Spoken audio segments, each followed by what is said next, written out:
No, not attending. Absolutely not. I will find every last member of the Yote Six, and I will bring you peace. I always dreamt of leaving this place, becoming more than a peasant. I hate it all. I'll destroy it all! KCD, I will KCD. And the Game Award goes to KCD. Claire Obscure, Expedition 33.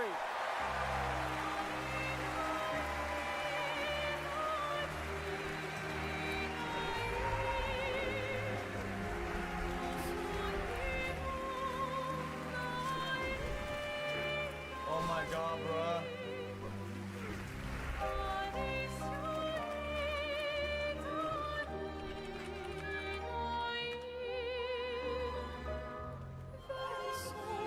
A lot of people. Sorry. I get a refresh. Wow, there are a lot of people here. Create that experience together. Our team with our players. Thank you so much.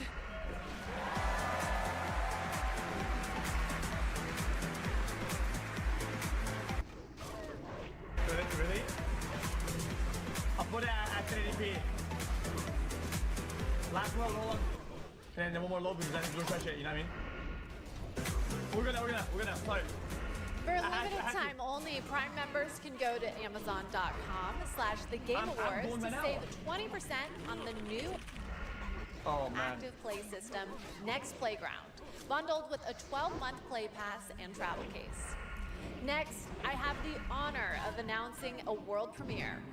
The next game from a small studio in Uppsala, Sweden, Neon Giant, known for The Ascent. This is No Law. Remove 2K? 2K what? Port Desire. I did remove it. A city that don't belong to anyone, but everyone wants a piece. No laws, no oversight. Just the jungle creeping back in. Both the vines and the people. The mayor stepped in where the government couldn't. Said the city needed order, and they'd be the ones to bring it. Keeping the peace on their terms. I walked away from it all. Kept my hands in dirt instead of blood. But desire is a fickle mistress. The city won't let me go. It looks a little bit... It won't forget my name. I asked for nothing, and they still came and took everything. The mayors and anyone that stands in my way. Every last one of them. They're gonna learn I don't want to be rude, chat. real simple. This looks like AI the gamer.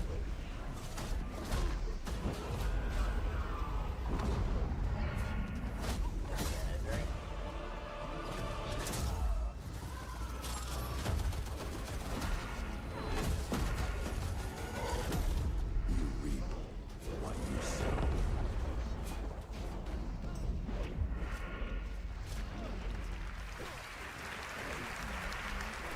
We'll all be looking forward to that, and good morning to everyone in Sweden and Europe. I know it's a late night. We got a lot more show for you, but coming up, we've got more awards like Best Game Direction.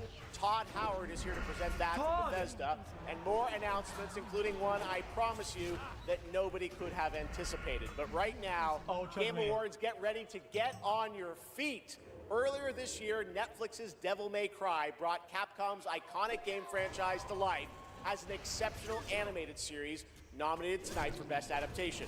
The show also featured a #1 single from our next performers who just announced their 2026 World Tour. Here to perform Afterlife, please welcome Evanescence!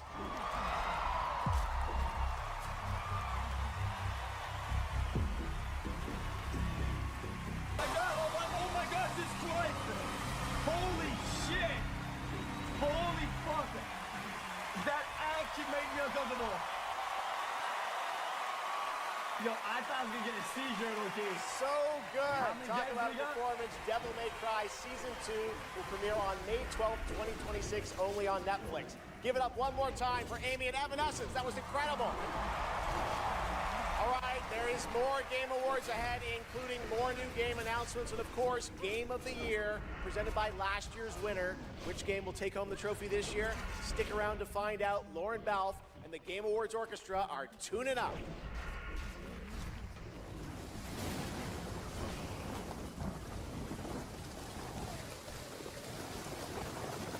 I am the storm that is approaching. Oh, cinema! Cinema! Cinema game! Where is speed?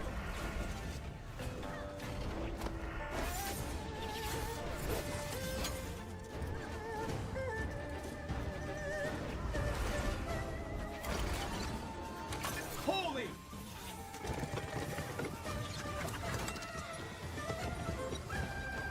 Watch out, the jumper!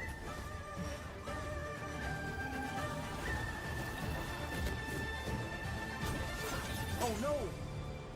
Nice. Oh, who is that? Oh my god! I have to buy the game to go find out who that was! Available now on Steam! Available now, free game!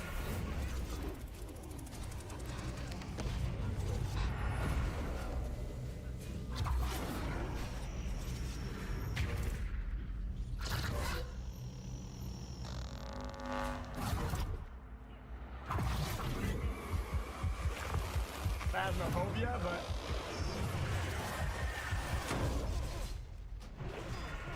on the Switch?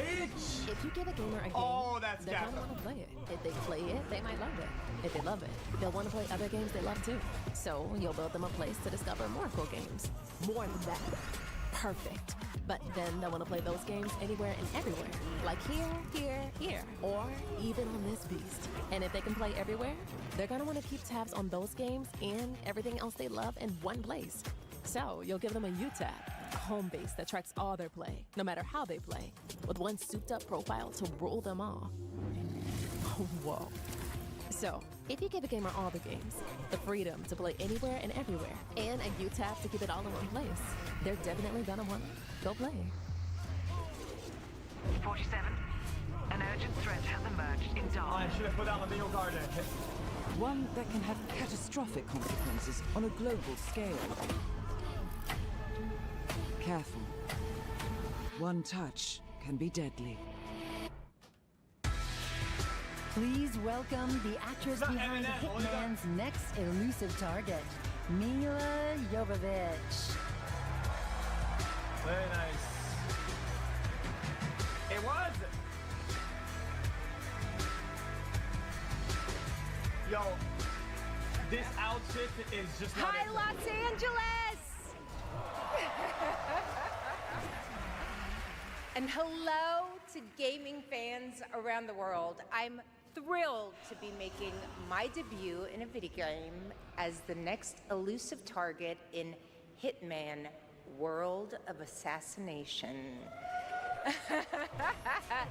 The hunt begins February 2026. Now, I'm happy to present the Game Award for Best Multiplayer. Modern multiplayer represents a monstrous challenge in game design. Ooh, imagine having to develop games that account for the absolute unpredictability of thousands of live opponents. Or even worse, the persistent dumbness of human teammates. It's no easy task. And tonight's nominees all pull it off in their own inspiring way. Here they are. Best multiplayer game. They said the world above had ended, so you learned to listen.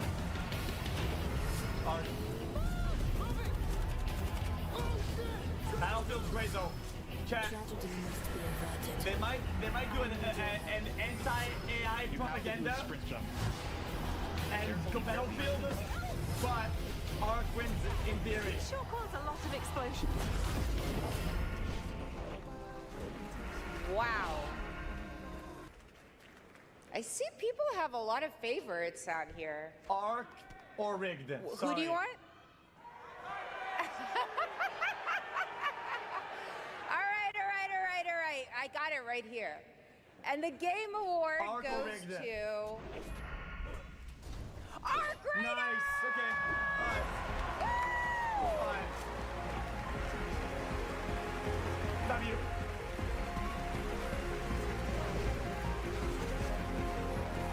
Done. Congratulations!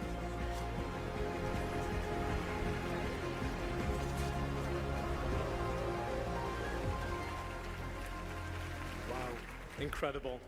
With this list of nominees, who would have thought? First of all, thank you all. And on behalf of the Arc Raiders team, this incredible team, we'd like to thank our loved ones for supporting us and cheering us on along the way.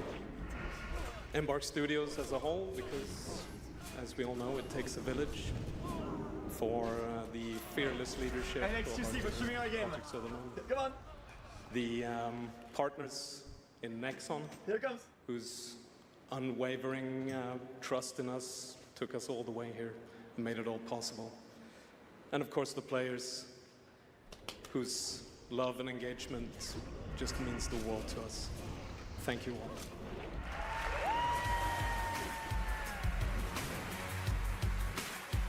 I mean, I'm part of that, yeah.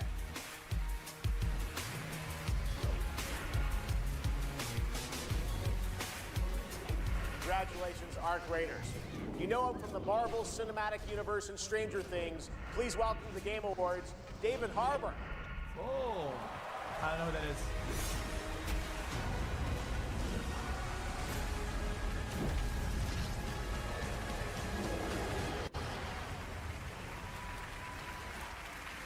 Ooh, him.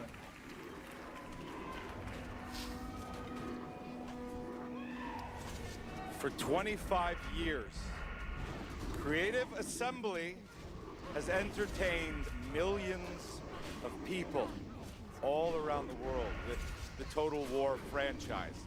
Today, I'm here to help announce where Total War is going next. And Japan. It'll be in a universe that is so close to my heart. I'm excited to reveal that Total War is headed to the grim, dark future with Total War Warhammer 40K! All right. Is that good? Some of you may know this, but is that a collab thing? some of you may not know this, but I am a huge fan of tabletop gaming. I've painted endless miniatures, spent a crazy amount of time dropping dice under a table. Of course, as you might expect, I'll be in the game. It connects to some of my favorite aspects of the universe, but more details on that later. Let's take a first look at Total War Warhammer 40K.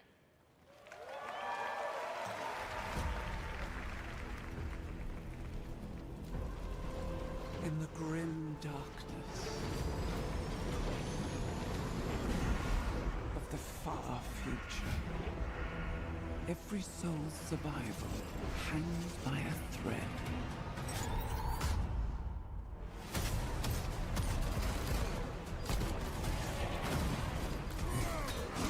The game was nice. You didn't have last time with Moxie?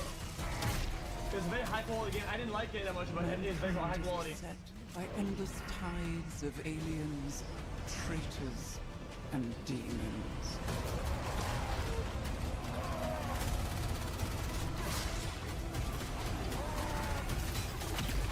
RPG now?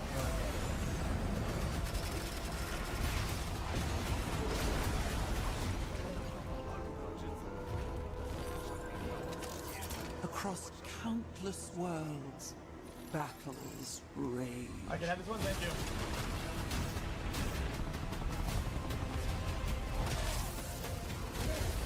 Chat, I don't know what Total War is, Loki.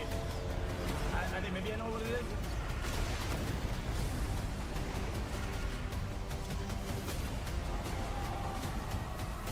Yes. Wait, actually?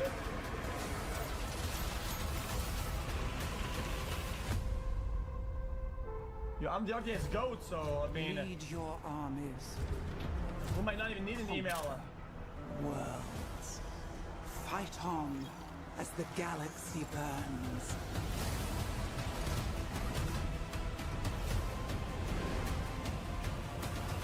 For there is no peace amongst the stars. There is only war. Wait, Jack, isn't a Rome Total War the one that goes,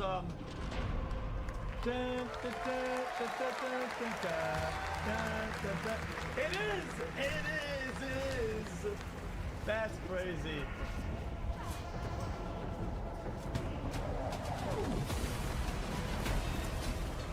Okay.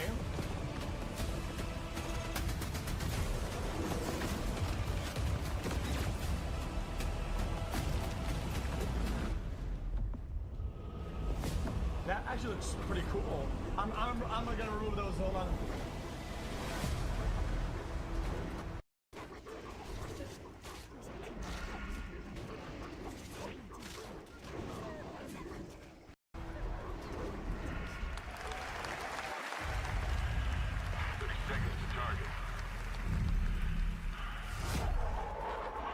Remove it.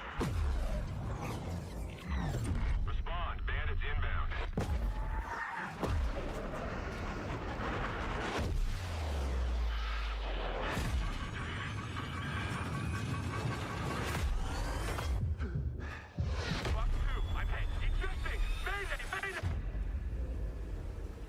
Take a look. What a sight to behold. Whew. It's all over. The last lands of the FCU. The Federation of Central Asia. First of all, thank you for joining us on this ship. Hello there, my dear newcomer. You were very lucky, you know. Yes, we are critically undermanned on this ship. Don't worry at all. The man in front is Jan Rexco, the Wings of Thief. You're riding shotgun with a legendary Ace of Aces. He's a mass delusion fabricated by the rumor mill of social media. Radar contact. We think it's the shadows. Our lone target is Wings. All dogs fire. Time to pull out, 22. Roger that. God damn it. Start swimming, soldier. Make it home alive. Just keep at it, Rex. Wait, heads up! On your orders, Rex. To keep up alive, Wings of Thief must stay on the mission. Must fly on. I can make up your kill count to be whatever. Right. From now on, you'll be the greatest ace pilot this war will ever know.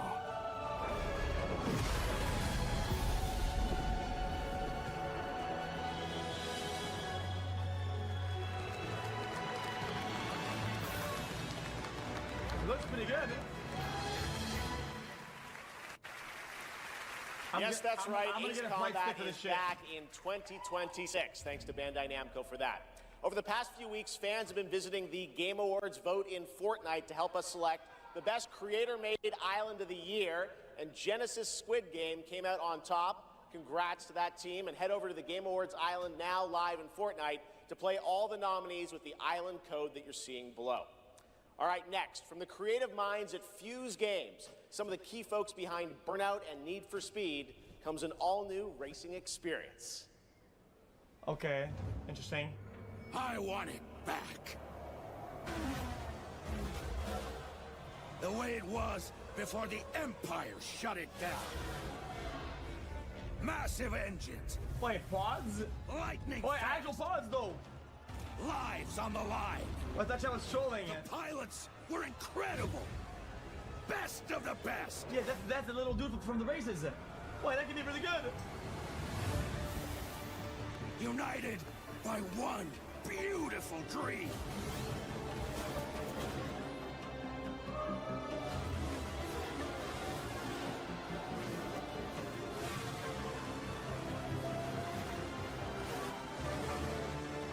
The galaxy needs Yeah, their engine is good, I know. It makes quality games for real.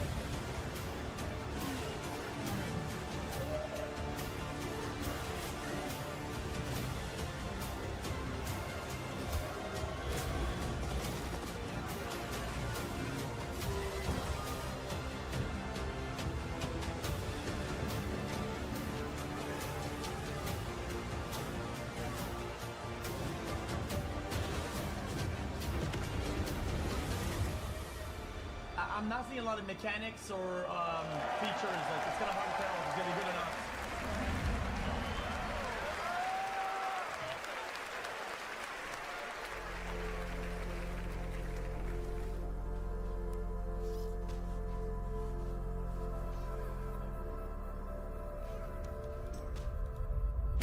What was you? What were your names again? Well, I can't call you and can I? I shall give you names. Namey. Name or namey? Yes, Naomi. And you, Bagboy. Yes, children, I have a feeling. It's a feeling of destiny. Follow me, Naomi and Bagboy. I'm not actually asking I know what's gonna be.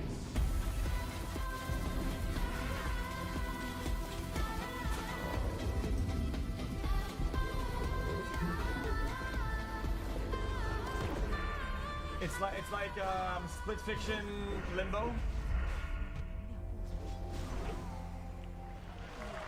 Heartwarming slop.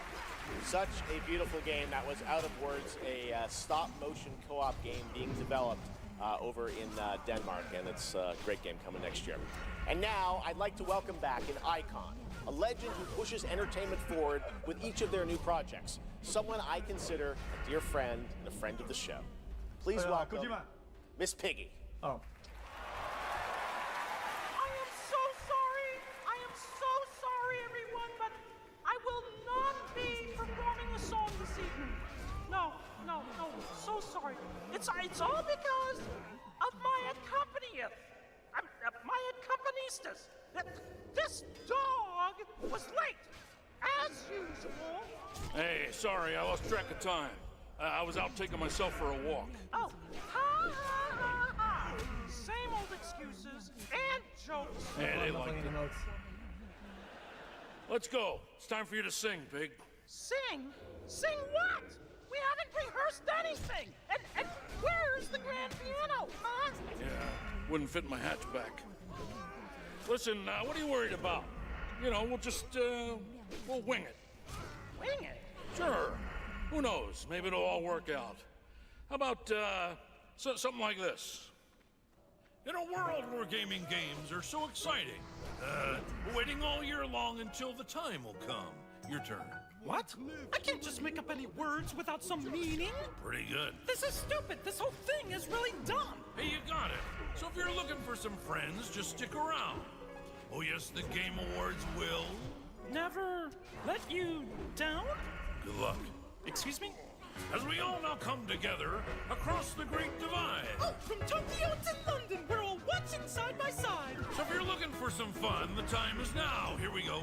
Oh yes, the Game Awards will never let you down. Yeah, we'll see. What? Go ahead. It's a night of magic and online chats galore. Exactly. It's a shame that host Jeff Keighley's such a bore. Hey! Kidding. All the trailers and celebs and big awards. Really rigged. Oh. Don't forget about all our friends on Discord. Oh boy, I'm getting so excited about this wonderful world of gaming. Well, here's some awesome titles you simply can't ignore. You mean the names of all the games that I'll be playing? Yeah, now let's get ready, let's get set. You guys keep score. What about it? Oh, there's Mario, Minecraft, Legend of Zelda, Nominee, Donkey Kong, Bonanza, Kingdom Hearts Peak, Shovel Knight, Fortnite, Overcooked, Tomb Raider, and Tomodachi Life, Indiana Jones, Marvel Robinson, Shenmue, Fall Guys, XCOM, Undertale, It Takes Two, and I know you've all been waiting so long for the delayed release of Hollow Knight Silk Song. Whoa. Glad I didn't have to do that. 2, 3. So when I'm Princess Peach, wearing my super crown. Oh, we can't see Oh yes, the Game Awards will always let you down. Stop it. Your turn. Oh, I can't think of anything now. I need to know. Oh, the Game Awards will never let you down. But the pig just did. You'll have a place to wear your sparkly gown. Everyone. Oh, yes, the Game Awards will never let you down. Wait, that's not really challenge range, sorry. Oh, come on. Gotta love them. The Muppets, everybody. Thanks, Miss Piggy and Ralph the dog. It all worked out in the end for them. All right, the Game Awards will be right back after this new look at Duet Night Abyss. The what?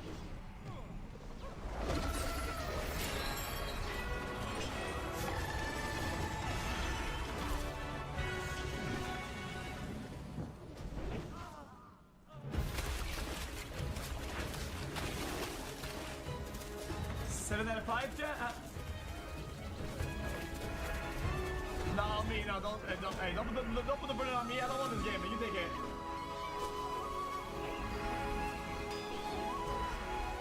Bro, this is Tectone Slapper.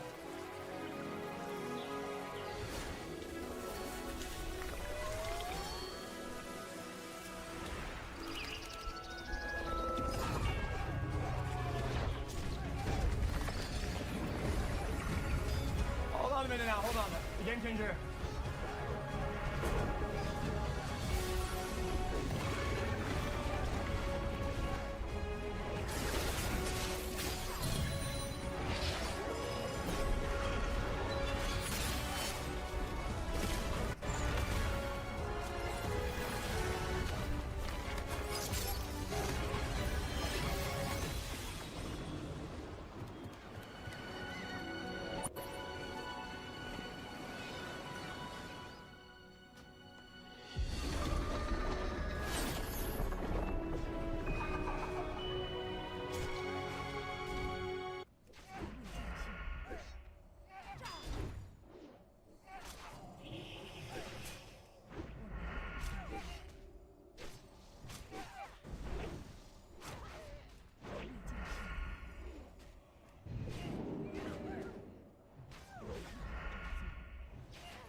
Please, take it.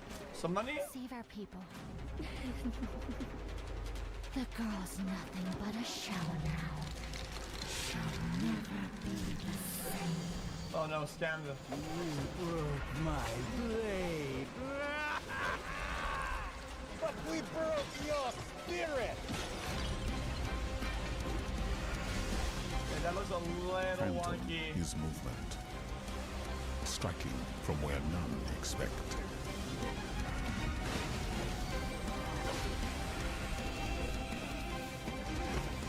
This audio is all over the place. Blade is breath.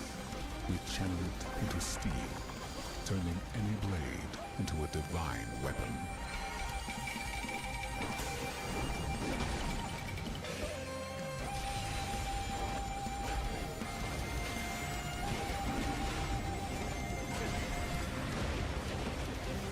When Phantom and Blade unite, no enemy stands. Maybe I wasn't in Diablo that many times, maybe, I don't know.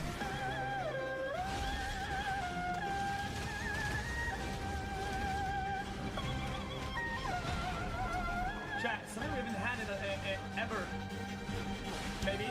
What a futuristic Japan game in space.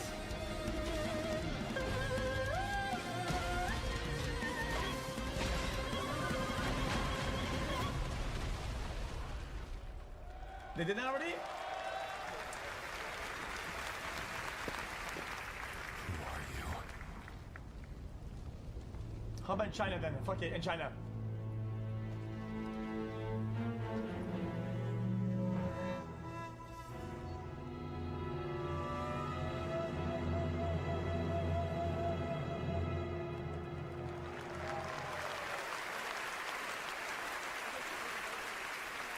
Phantom Blade Zero looks incredible, and I cannot wait to play that on PlayStation and PC when it comes out next September. Now to present our next award, few creators have changed the landscape of games the way this man has. From the Elder Scrolls to Fallout, his games have helped define our industry and shape the way we explore digital worlds. Please welcome the studio head and creative director at Bethesda Game Studios, Todd Howard. I have the man himself. Holy, say the line. Say the line, Todd. 16 times the detail.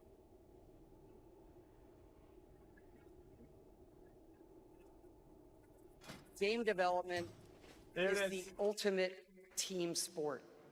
And it doesn't matter if it's a team of 10 or a team of hundreds. Art, design, audio, engineering, and more have to come together as one. game direction is that glue. And the games that have had them all come together, well, they touch us. They become a part of us. And that's why we're here tonight, to honor them. Here are the nominees for Best Game Direction. Best Game Direction. Yeah, E33 again, you can. Everyone vanishes into nothingness. I couldn't protect you. I found something new to live for. Time itself is against us.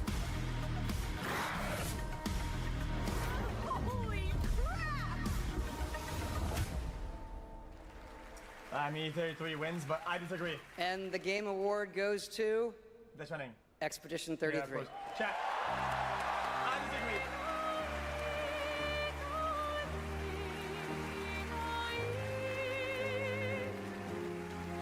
Sorry. The game's core fundamentals just don't work. The math is wrong, and I disagree with it. Sorry.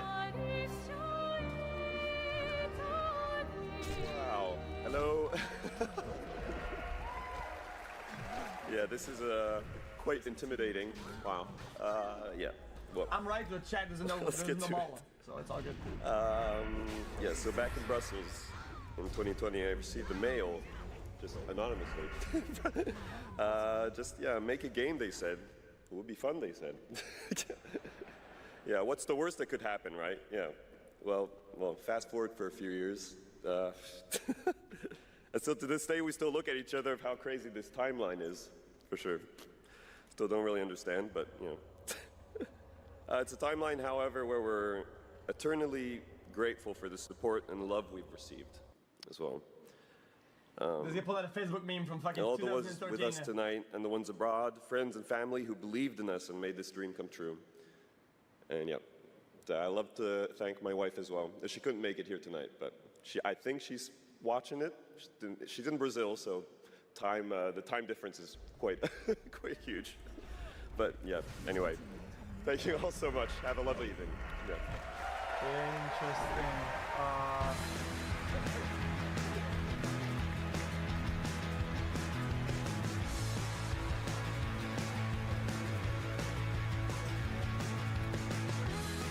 Congratulations, Sandfall, a big night for independent games. All right, we've come to a very special point in tonight's show, especially for those of us who have been playing games for decades. Over the years, there have been many games, characters, and franchises we've all wished would return, and certainly many I'd hope that we'll be ready to announce at an event like this one day. Gabe and Tonight, Half-Life. I'm excited to share this piece of news with all of you.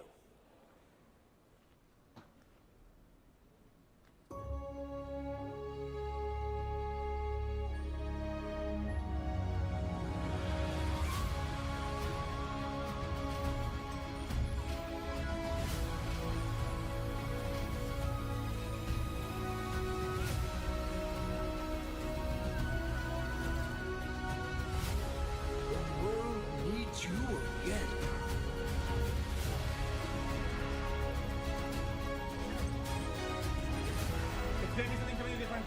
This is fake. It has to be.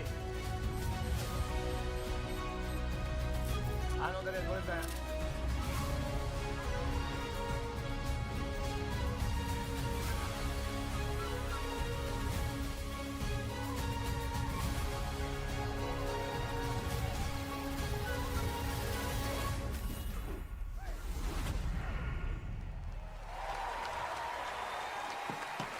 I have to walk my hands.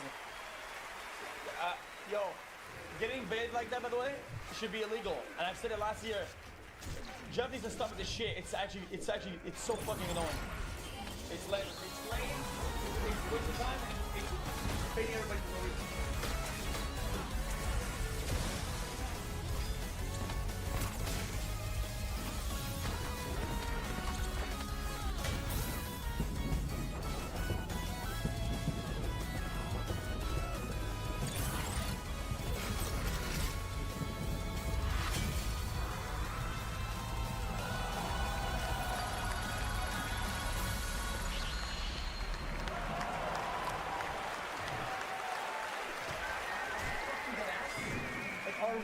Are we 2027. Finally, I've been asking Capcom for years. This was the year. 2027 did not come soon enough.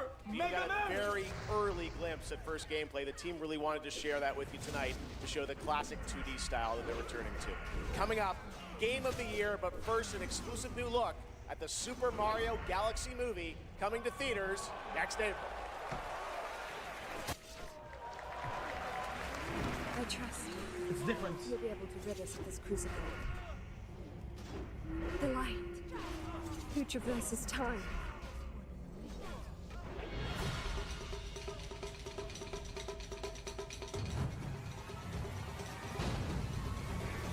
Could have added some sound effects in there, I think. Yeah.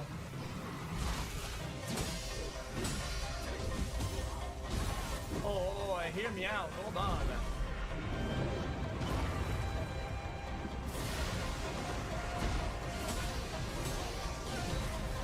None shall interfere with my course! Become Erectstone! Yeah, Nayo, yeah. I think they had announced it before, right? Yeah, well, it's just a little bit baby the way they do the announcements, but how can you get mad? Oh, 9 out of 5? This war has an inevitable conclusion, one that is only a matter of time, and the culmination of my journey.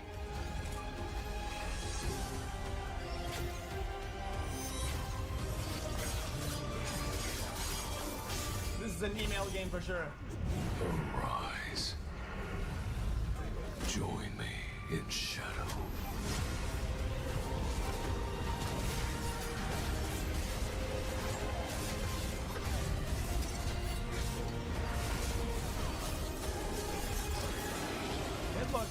I am interesting. The monarch of shadows.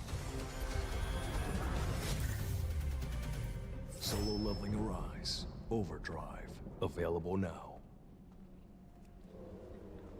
Dude, give us an announcement bait that transforms into something crazy like a GTA 6. How about that?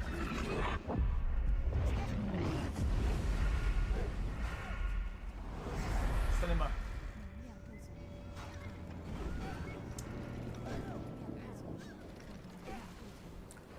You know, sometimes our last reveal at the Game Awards is a teaser for something years and years away.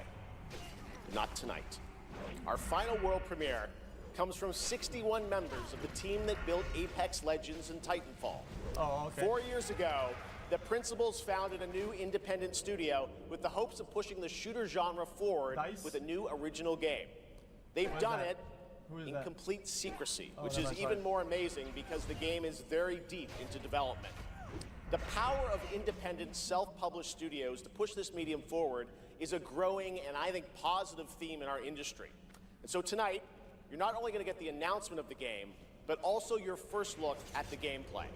I've played it, and after you see this trailer, I think you're going to want to as well. Really? Welcome to Highguard. Is it a new IP? Into lands uncharted and dangers untold. I venture without fear and ride without rest. For coin or for cause, I fight to Realm Royale?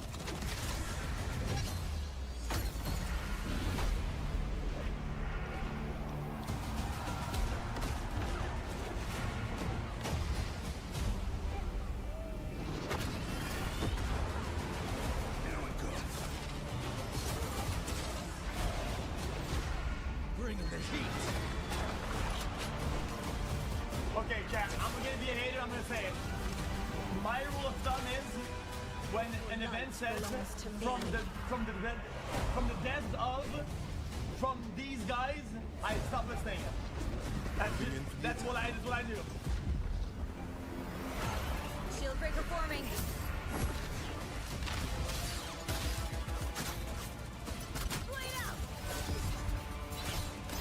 Okay, this is Concord. This is Concord 2. This is Concord. It just is, sorry. Siege tower coming in.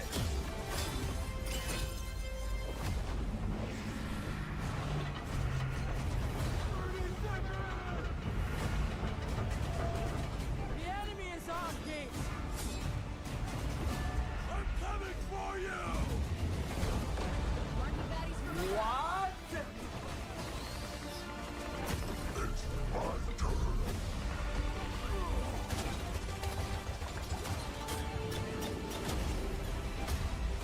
I am the coming storm. Now I know why they were doing it in secrecy. Now I know exactly why they were hiding this in public. Keep that shit hidden. Keep it hidden. Buddy, this is Concord 2. What the fuck? I am a warden, and this is my oath.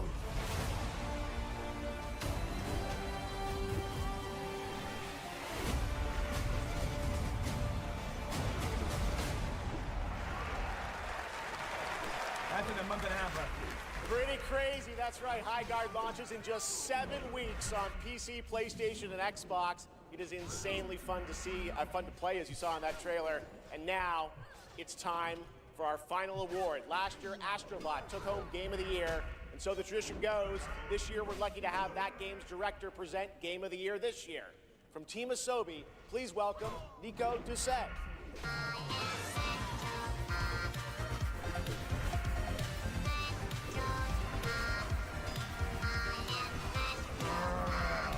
I know what they did last year. Good evening, or good day, wherever you are. This is it, right?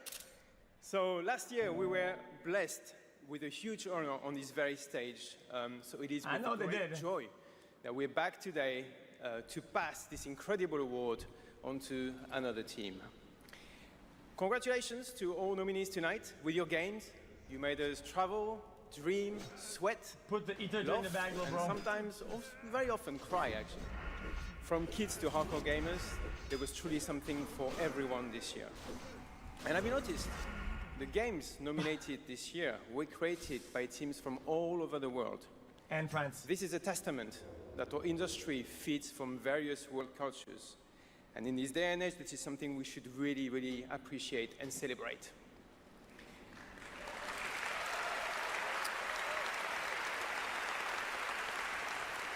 And also, each of these games had amazing music. So without further ado, please enjoy the nominations for Game of the Year, courtesy of the Game Awards Orchestra. Maestro, take it away. The conductor.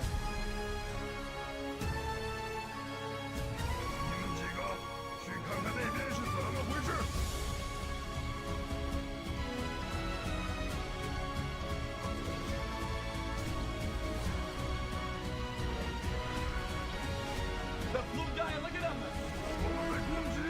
Oh, shit, I cannot.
right. The other one that goes, woo!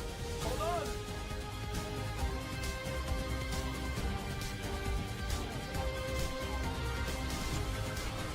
Oh, shit, what is that? The saxophone! The saxophone, what is that? I don't know what that is.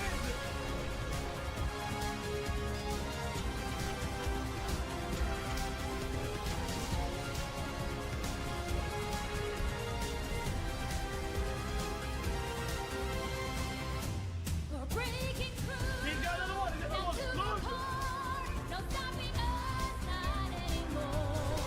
He's got a harmonica.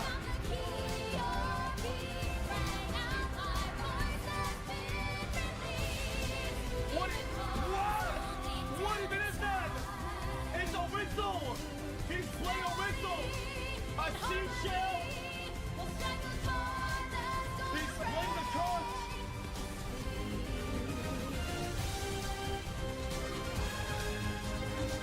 What is that? What? The triangle setting flute! How much loot does he have?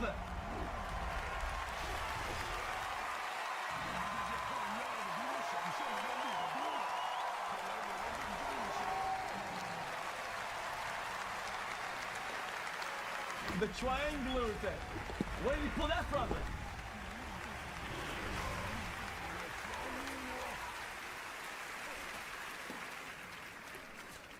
And the game of the year is mon ami Clair Obscur, Expédition 33.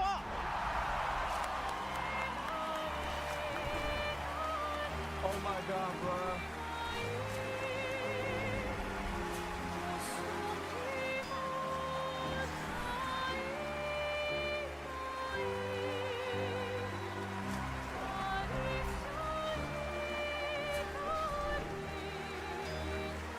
Yo, the guy has like 500 songs for the whole game, but he keeps playing the same one song when they win an award. At least let us see his discography. Play another song, man.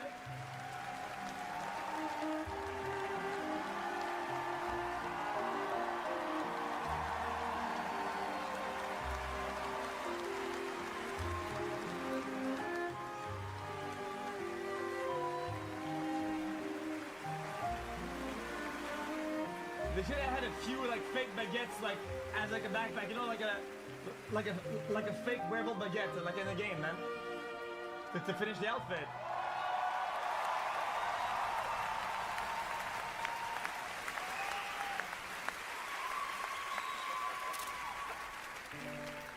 What a weird timeline for us. This was supposed to be a joke, the Berian Narnia, and I have no idea what's happening. Well, I want to thank first the incredible team at Soundfall Interactive. They are not watching from home, as we brought literally everybody here to celebrate with us, so I love you guys. Yeah, imagine you're like an indie dev, and you had like 2 tickets or whatever. They brought the whole studio.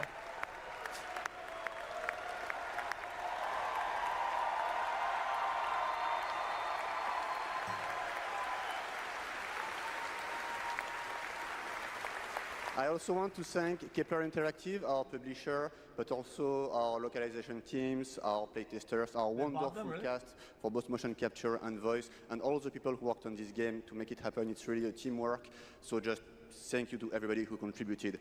And also, I want to extend a thank to the unsung heroes of this industry, the people who make tutorials on YouTube on how to make a game, because we had no idea how to make a game before, so thank you. That one Indian video that and I'll extend 3 a views, personal that's 4 thank you M. to an important man in my life, Mr. Hironobu Sakaguchi, who made me fall in love with games and inspired me to become a game dev. So thank you, Mr. Sakaguchi.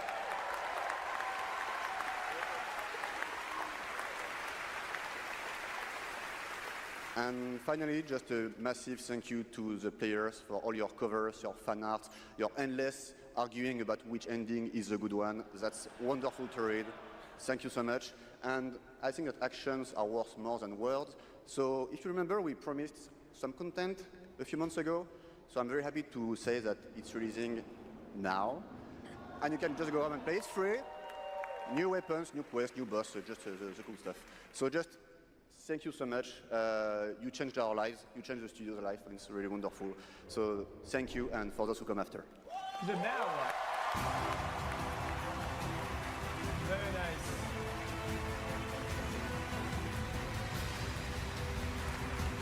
No bingo.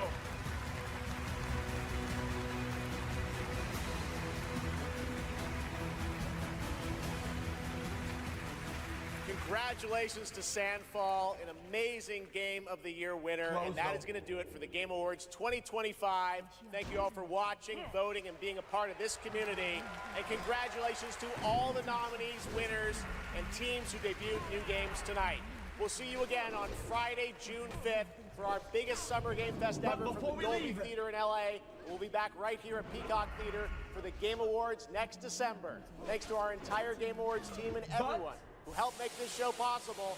Happy holidays. Good night, everybody. But we're leaving. Huh.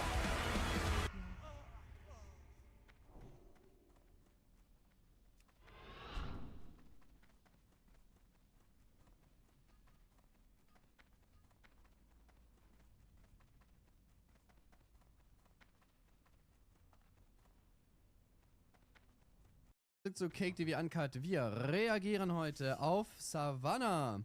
Siopan exposed. Exklusive Chats, neue Vorwürfe, Aussagen, die alles verändern. Und zwar, kennt ihr die Person vielleicht? Ich scroll mal hier gerade durch, ob wir das sehen. Wir haben auf ein Cat's Play-Video reagiert, wo es schon um sie gegangen ist.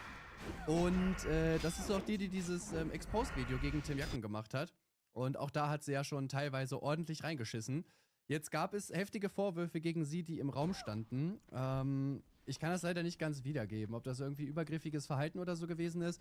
Wir schauen rein, lasst ein Like, Abo, Kommentar da und dann würde ich sagen, auf geht's. Siobhan soll gegenüber ihrer damaligen Freundin sexuell übergriffig geworden sein. Und ich habe private, exklusive Informationen für euch, die Siobhans Glaubwürdigkeit in Frage stellen lassen und die ich mit euch im weiteren Verlauf des Videos teilen werde. Einige von euch kennen sicher Siobhan. Vor allem in dem Drama rund um TJ und Georgia hat sie sich ziemlich viel eingemischt und hatte, naja, sagen wir mal eher kontroverse Positionen. Die Sache, die gerade mit Georgia passiert, ist genau die gleiche Sache, die mit Amber Heard passiert ist. Ich habe mir dieses 1-Stunde-Video von TJ angeschaut und ich bin so sauer über die Kommentare, über diese hässlichen Videos, die ich gerade auf meiner fucking For You-Page sehe, Digga, wo alle Frauen plötzlich anfangen, nicht zu checken, worum es geht. Sie ist bekannt dafür, feministischen Content auf TikTok zu machen und hat eine große Reichweite. Ja, feministischen Content. Wobei man hier auch fairerweise sagen sollte, dass manche Takes von ihr so wild sind, dass man es vielleicht nicht direkt mit Feminismus gleichsetzen sollte. Die TikTok-Creatorin Ray Mani erhebt jetzt aber schwere Vorwürfe ihr gegenüber. Sie wirft ihr Belästigung vor, soziale Isolation und manipulatives Verhalten. Ray Mani hat auf TikTok auch eine große Reichweite. Ja, ich sag mal, jetzt kann ich auf jeden Fall verstehen, warum sie Georgia Cavallo verteidigt hat. Kann ich schon nachvollziehen, wenn man genau so ist. Und redet über Themen wie Feminismus, Regretting Motherhood, das Leben in einer Sekte und allgemein über ihr Leben. Um euch aber ein vollständiges Bild von der Sache zu geben, möchte ich erstmal kurz auf die Anfänge deren Freundschaft eingehen. Ray Mani und Siobhan lernten sich dieses Jahr im März zum ersten Mal kennen bei Alina im Podcast Monday Talks. Ray Mani wurde dorthin eingeladen. Dann glaubt ihr, wird Monday Talks hochgeladen am Dienstag? Und Siobhan war auch da. Nach diesem Podcast hatten sie erstmal keinen Kontakt mehr. Das änderte sich aber 2-3 Monate später. Siobhan erlebte zu diesem Zeitpunkt einen Shitstorm, weil sie öffentlich Non-Binarität kritisierte. Daraufhin schrieb Ray Mani ihr, um ihr Beistand zu leisten und weil sie nachfühlen konnte, wie es ihr geht und sie einfach für sie da sein wollte in dieser schwierigen Zeit, wenn sie gerade so viele negativen Kommentare kriegt. Sie wusste nicht genau, wieso Siobhan einen Shitstorm hatte, aber sie hatte mitbekommen, dass einige Leute zu dieser Zeit Videos über sie machten. Siobhan ging es in dieser Zeit überhaupt nicht gut und Ray Mani schlug ihr dann vor, einfach mal zu verreisen. Sie sagte ihr, dass sie jetzt auch verreisen wird und Siobhan auch gerne mitkommen kann. Aber sie teilte ihr trotzdem mit, dass sie eher was alleine machen möchte, aber sie sich trotzdem immer mal für 2-3 Tage treffen könnten. Sie drehten während dieser Reise Videos zusammen und luden diese dann auch hoch. Gott, die Armen. Schwarze Kinder, hier mach ein Foto von meinem Instagram. Irgendwann kamen keine Videos mehr von den beiden und sie entfolgten sich. Dann lud Ray Mani ein Video auf TikTok hoch, in dem sie über eine damalige Freundin sprach. Wo liegt der Unterschied zwischen einer Radikalfeministin und einer... Naja, Leute, das war jetzt ja nicht ernst gemeint, ne? Das war halt so dieses Meme.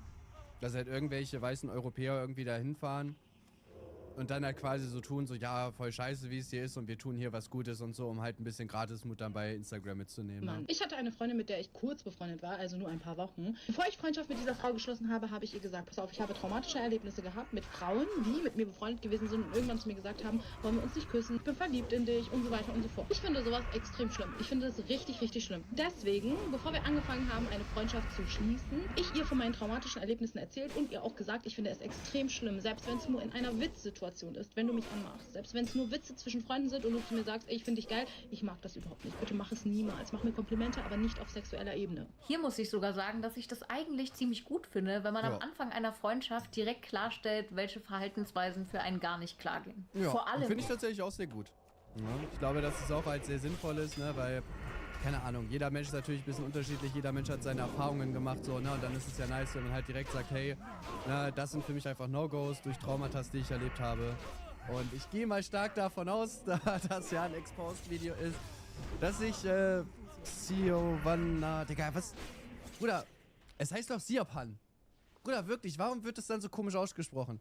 Sio, SSIO, wird das wahrscheinlich doch gemacht haben, ne? Robert, bitte, Wenn man dahingehend irgendwie schon schlechte Erfahrungen gemacht hat. Eines Tages wollte ich bei ihr übernachten, weil sie in einer anderen Stadt wohnt. Ich spreche mit ihr auf ihrem Balkon, wir haben eine echt tolle Unterhaltung. Ich erzähle ihr über meinen Freund und sie sagt zu mir, sie wünsche sich, dass ich mit meinem Freund Schluss mache, weil sie nicht verstehen kann, wie mein Freund mich so wenig lieben kann, obwohl sie mich als beste Freundin so viel liebt. Also im Sinne von, sie liebt mich als beste Freundin mehr, als mein Freund mich wirklich romantisch liebt. Und die Geheimnisse, die ich hier über meine Beziehung erzählt habe, die werde ich auch nie wieder irgendwem erzählen. Denn sie hat das ausgenutzt und hat gesagt, siehst du, da ist der Beweis, dass er dich nicht wirklich liebt. Da ist der Beweis, dass er dich nicht wirklich liebt. Ich kenne diesen Mann, er kennt mich. Ich liebe ihn über alles. Niemand hat sich in diese Beziehung einzumischen, solange sie nicht missbräuchlich ist. Leute, aus dem Nichts nimmt diese Frau ihre Hand, tut sie auf mein Knie und guckt mir so mindestens 20, 30 Sekunden in meine Augen. Und mir war es so unangenehm. Mir war es so unangenehm. Ich habe einfach nur den hier gemacht, weil ich ihr nicht in ihre Augen gucken wollte, weil ich mir dachte, was machst du da? Warum guckst du mir so tief in die Augen und so lange? Ja, okay, das ist natürlich halt schon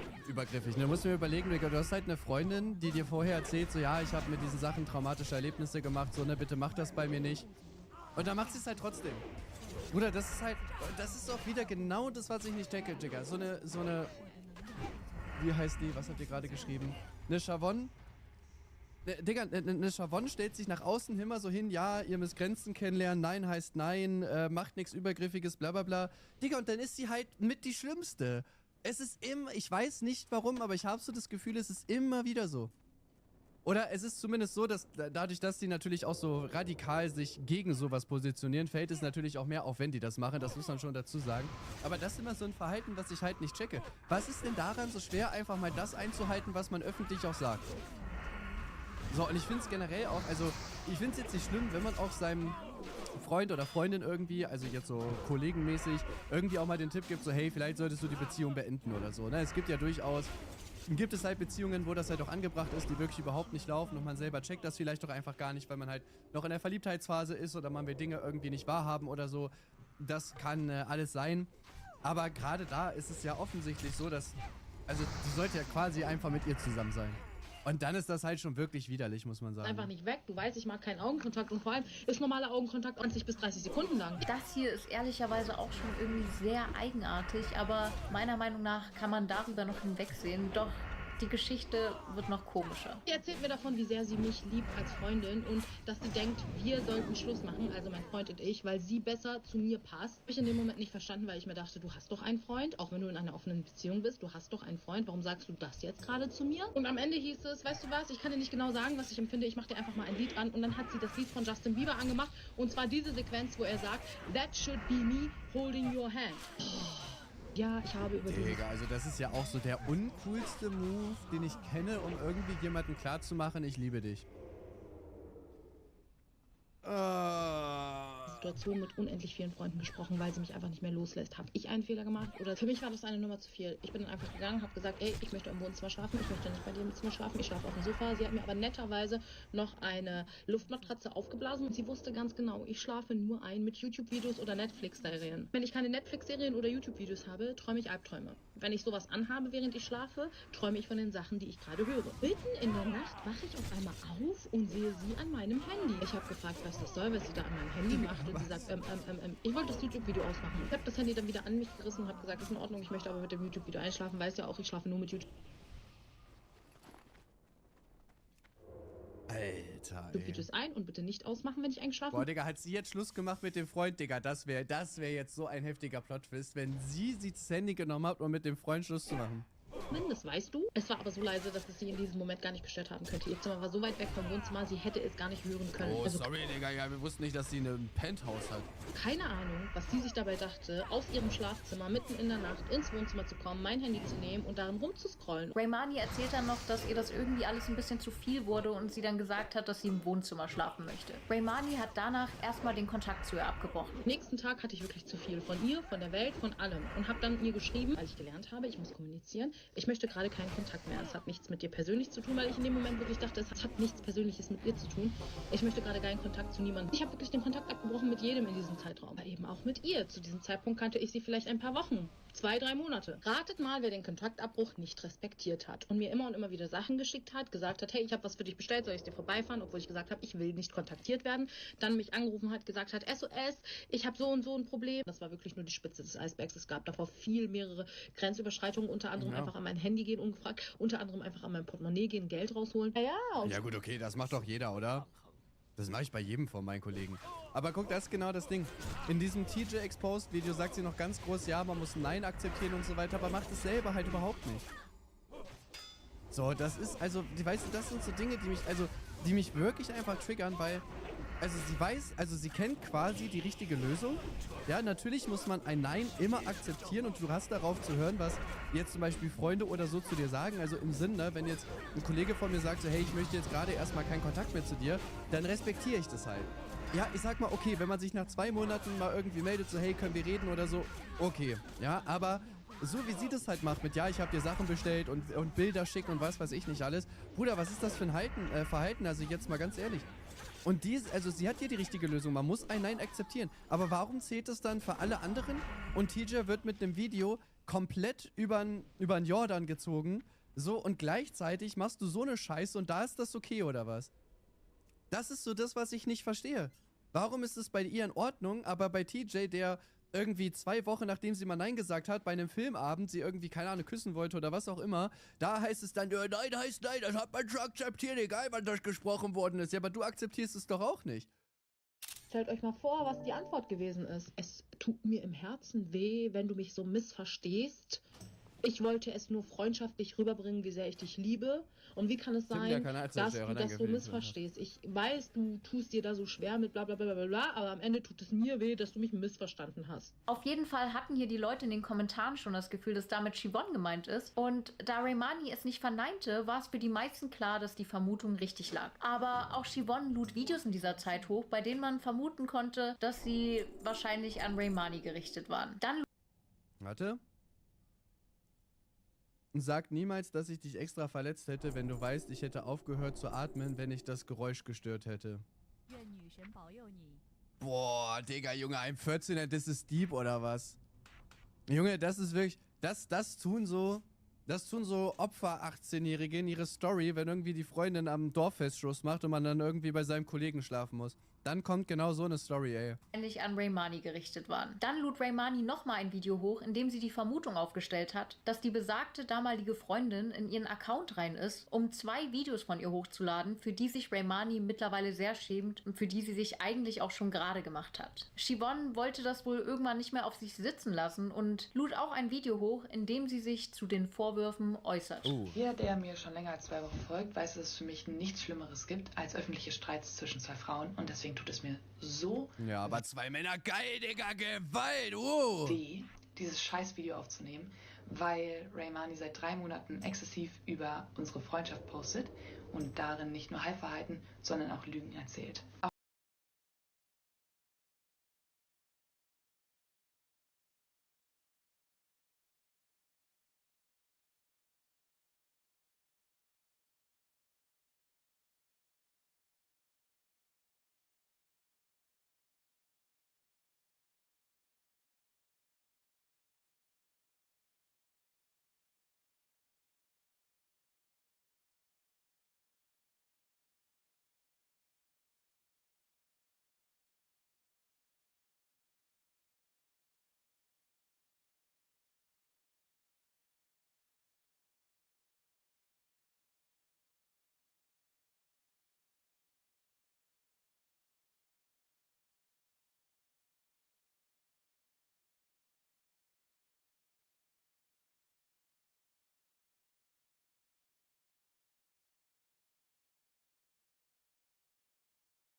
Auch die habe ich versucht, die letzten 3 Monate komplett zu ignorieren. Aber nach ihrem letzten Beitrag habe ich so viele Nachrichten bekommen, dass ich mich wirklich einfach gezwungen fühle, Dankeschön jetzt was für den dazu Raid. zu sagen. Tatsächlich ist dieser Part auch ein bisschen lustig, weil sie bei der Sache mit Tim Jacken noch meinte, dass er sich ja gar nicht hätte äußern brauchen, denn Georgia hat ja nicht wirklich seinen Namen gesagt, obwohl auch in diesem Fall jeder Ja, Digga, das ist ein Kuchen Talks, das wird mir hier wirklich auf ein Silbertablett serviert.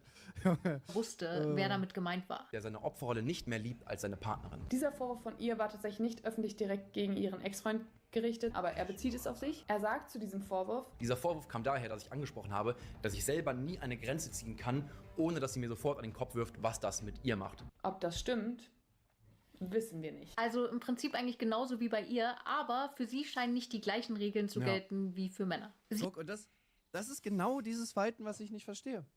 Also Tim Jacken wird öffentlich kritisiert mit einer riesen Reichweite, ja nicht nur von Georgia ohne Namen, sondern unter anderem habe ich ja auch darüber berichtet, Steven hatte darüber berichtet, so, und da darf er dann darf er nicht auf die Vorwürfe, die halt so offen im Raum stehen, eingehen. Er muss das Ganze ignorieren und muss es jetzt halt schlucken, weil sein Name wurde ja offiziell nie genannt. Aber wenn dann jemand Videos über dich macht, dann plötzlich heißt es, jo Leute, was geht? Also mein Name wurde zwar nicht genannt, aber ich bin ja offensichtlich gemeint, ich wollte mich mal dazu äußern, weil die Person lügt. Was ist das? Das ist was anderes, weißt du? Ja, die denkt halt wirklich so. Die denkt wahrscheinlich wirklich so, dass Frauen dürfen sich dann irgendwie übereinander äußern, auch so, wenn keine Names gedroppt werden, aber weil Tim Jacken Mann ist, ist es nicht in Ordnung. Er hat sogar mal explizit in einem Video gesagt, Oh, Holland. How's it going? Long time no see. Welcome back. I feel like we ended not the way that I wanted to last time, so my apologies. I feel like I gave a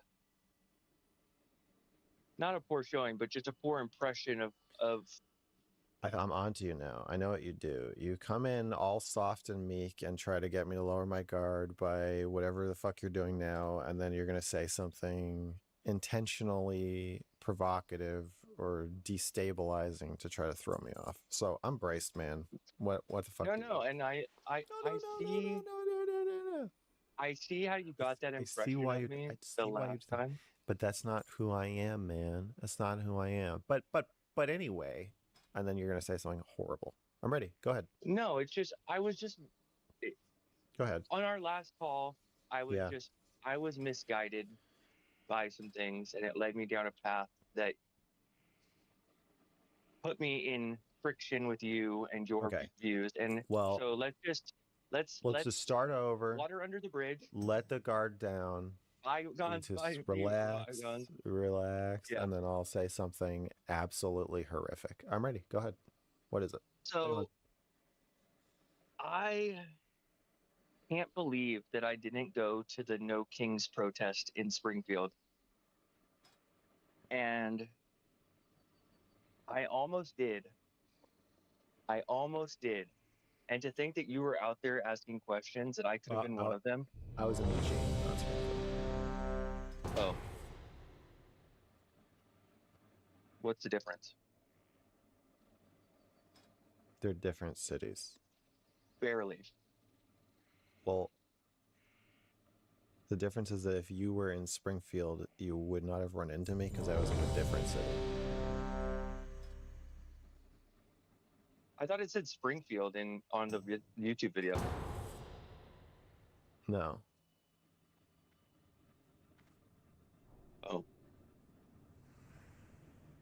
Well, I guess I wanted to run into you, but on that note, where can I run into you in public? If I wanted to. You can't. Realistically, this is something that could happen, but you're not willing to give me any information on how I can increase my chances. No, I don't want people to increase their chances of running into me. I don't. It's very weird when people recognize me, and it makes me uncomfortable. That would literally, I can't even tell you how happy that would make me if that happened. Like, I would fangirl so hard. This guy who works at the grocery store, I was at the grocery store and this guy was like, "Are you Mr. Girl?" I look for you and Shaylin in public when I'm in Eugene or Springfield. And if I ever see you, just know that I'm absolutely, if I see you, even from a distance, nothing will stop me. I'm going to be like, have you seen Weapons? Yes. You're gonna be like that. I understand. That's gonna be me coming over to get a fucking selfie with you, dude. For real. But no, and it's all love. It really is. I'm a huge fan, as you know. Everything that I've said to you, I know in the past you think that I'm like trolling you or whatever. It really is all love. I am a huge fan. Love your work. Your music. Yeah. The music, and I really do hope you'll reconsider giving me like a chance to feature on a track. On a track. You know. But to get into what I actually want to talk about today, now that we've gotten all the housekeeping out of the way. Yeah. I want to talk to you about. I like how that wasn't even the horrible thing. Okay.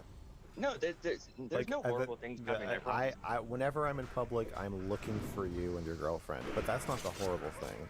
Here's the real thing. Okay, I'm ready. You did trick me. You tricked me the other way, where this time I thought that was the horrible thing, but now I see that we haven't even started yet. Well, I'm just so disappointed because like I was in Springfield at like Cabela's the day of the No Kings protest, and that's where I buy my guns. See, so we probably just missed each other. We could run into each other at the gun counter one day. See, so this could happen. But long story short is I want to talk to you about AI chatbots. Okay. And just, you said that you spend your time talking to Gemini and Grok and all these people. Grok for porn. Gemini for porn. Yeah, actually, I talk about emotional stuff with Gemini and ChatGPT. Also emotional / work stuff. Like if I'm stressed out about work, I'll because it's just like having somebody who will just read all of your emails and texts or whatever, anything, and they're just like what do you think about this? It's like pretty nice. I want to explore that in depth, please. I know, okay, but mostly physics. I mostly talk about physics with AI chatbots. I want to explore that as little as possible. Okay. That aspect of it, I'm as uninterested in as could be. That is 95% of my conversations with AI. Okay, well, let's focus on the porn for now. How are your conversations with Grok going, pornography related? What's happening?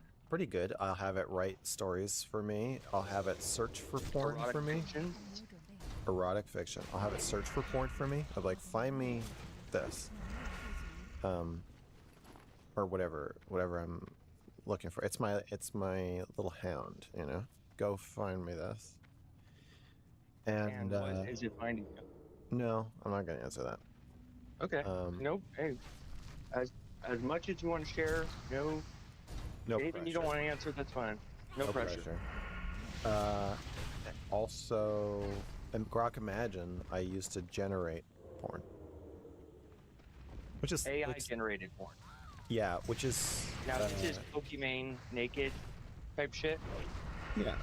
No, I don't. I have no interest in like real people. I'm not sexually attracted to real people.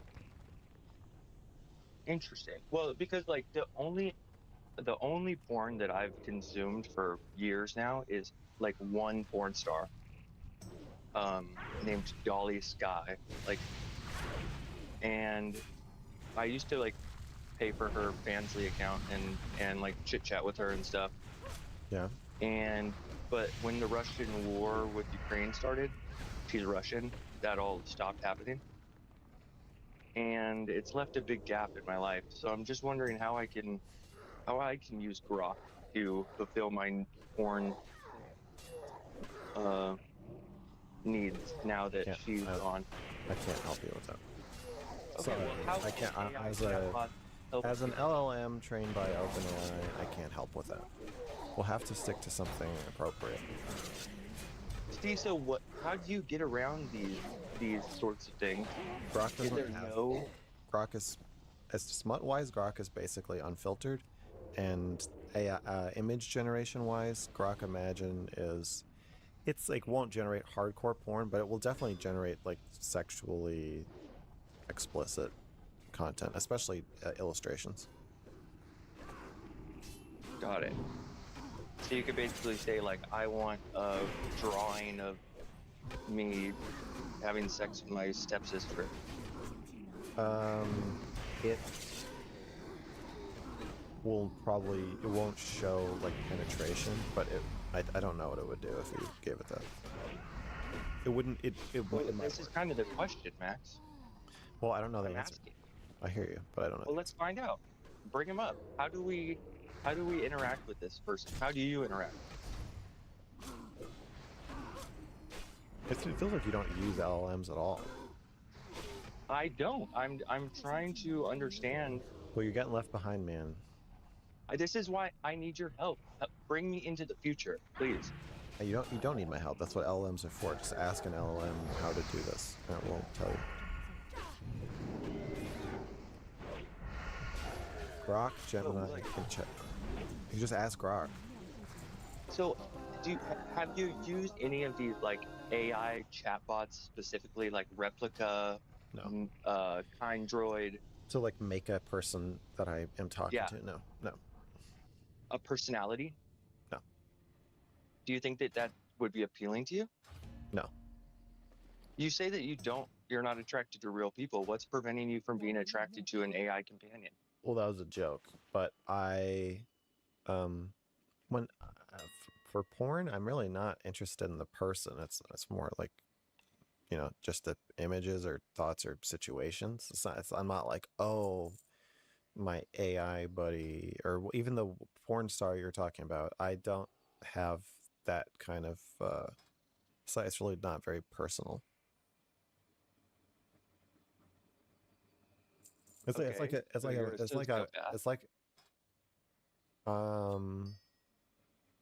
if I'm a sociopath. It's like I'm gonna eat it's like I'm gonna eat a chicken and you're like, did you name it? Like, no. Like, which chicken I don't fucking know which chicken I eat. Chicken is a substance, not individual beings, and that's how I am sexually. It's just I want flesh. I don't care whose it is. Okay. Interesting sociopathic tendencies, but moving on. And I prefer it to be processed. I don't want to be able to picture their life outside of a porno. That's why I don't watch real porn anymore, because I have gotten too much of a glimpse of like what these people's lives are actually like. And it's just, oh my gosh, I know the existential dread of just knowing that that's a real person. Like, yeah, so that's why I like AI porn. It's because they're not real people. So I don't want to form a human connection. That's actually, I saw an interesting article about like 1 million images or a database that was leaked to the public or accessible to the public. A company had its database of user-generated content accessible by the public, and most of it was sexually explicit, and apparently a large portion of it was of minors or people who didn't consent to being made into a nude person. Oh my God. And it's just like, at the end of the day, I mean, is that a problem that we need to be worried about in society? Is someone being harmed by that? I think if you generate images of an actual person and they leak, then yeah, I would say someone is being harmed. Right. I mean, you could be malicious. It can certainly be malicious, but absent if we assume that the images don't leak, then I would say no one is being harmed. Right. It's kind of just I can fantasize about whatever I want, but AI powered. Yeah. AI can fantasize about whatever I want. Exactly, actually. I think a remix is in order there. Yeah. But do you find that so people are having real relationships with these chatbots? Yeah. Which ultimately aren't actually cognizant or even comprehending what they're being, the conversation that's happening. What can we? What it gets me gets to the point. Yeah, people are talking to AI chatbots. The chatbots are AI. What are you talking about? At the end of the day, the chatbot isn't even a AI. It's just an LLM, right? Yes. And every time you talk to it, it just reads the conversation and says what it thinks the next thing to say is. Right. And are there dangers involved in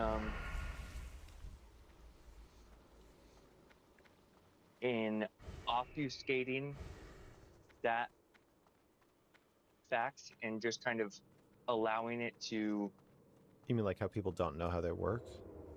Yeah, and how they kind of think it's more complex than it actually is.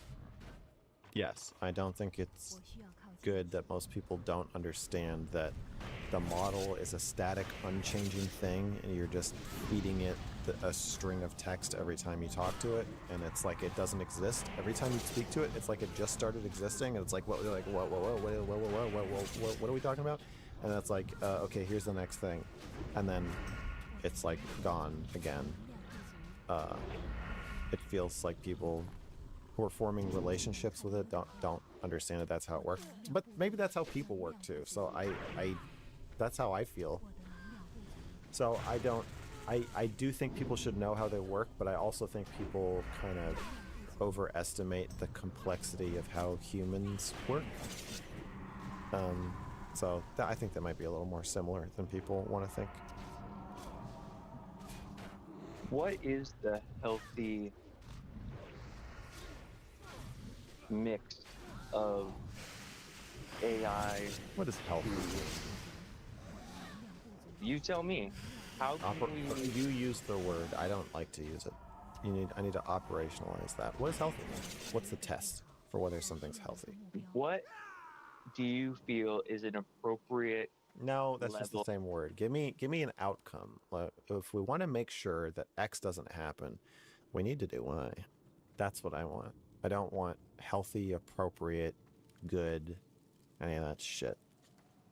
Yeah, I mean, I don't really know how to quantify what I'm asking. That's the problem.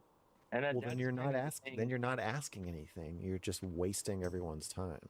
Well, and that's what all of these people are doing when they're like the dangers of this, the dangers of that, and it's like, but at the end of the day, I mean.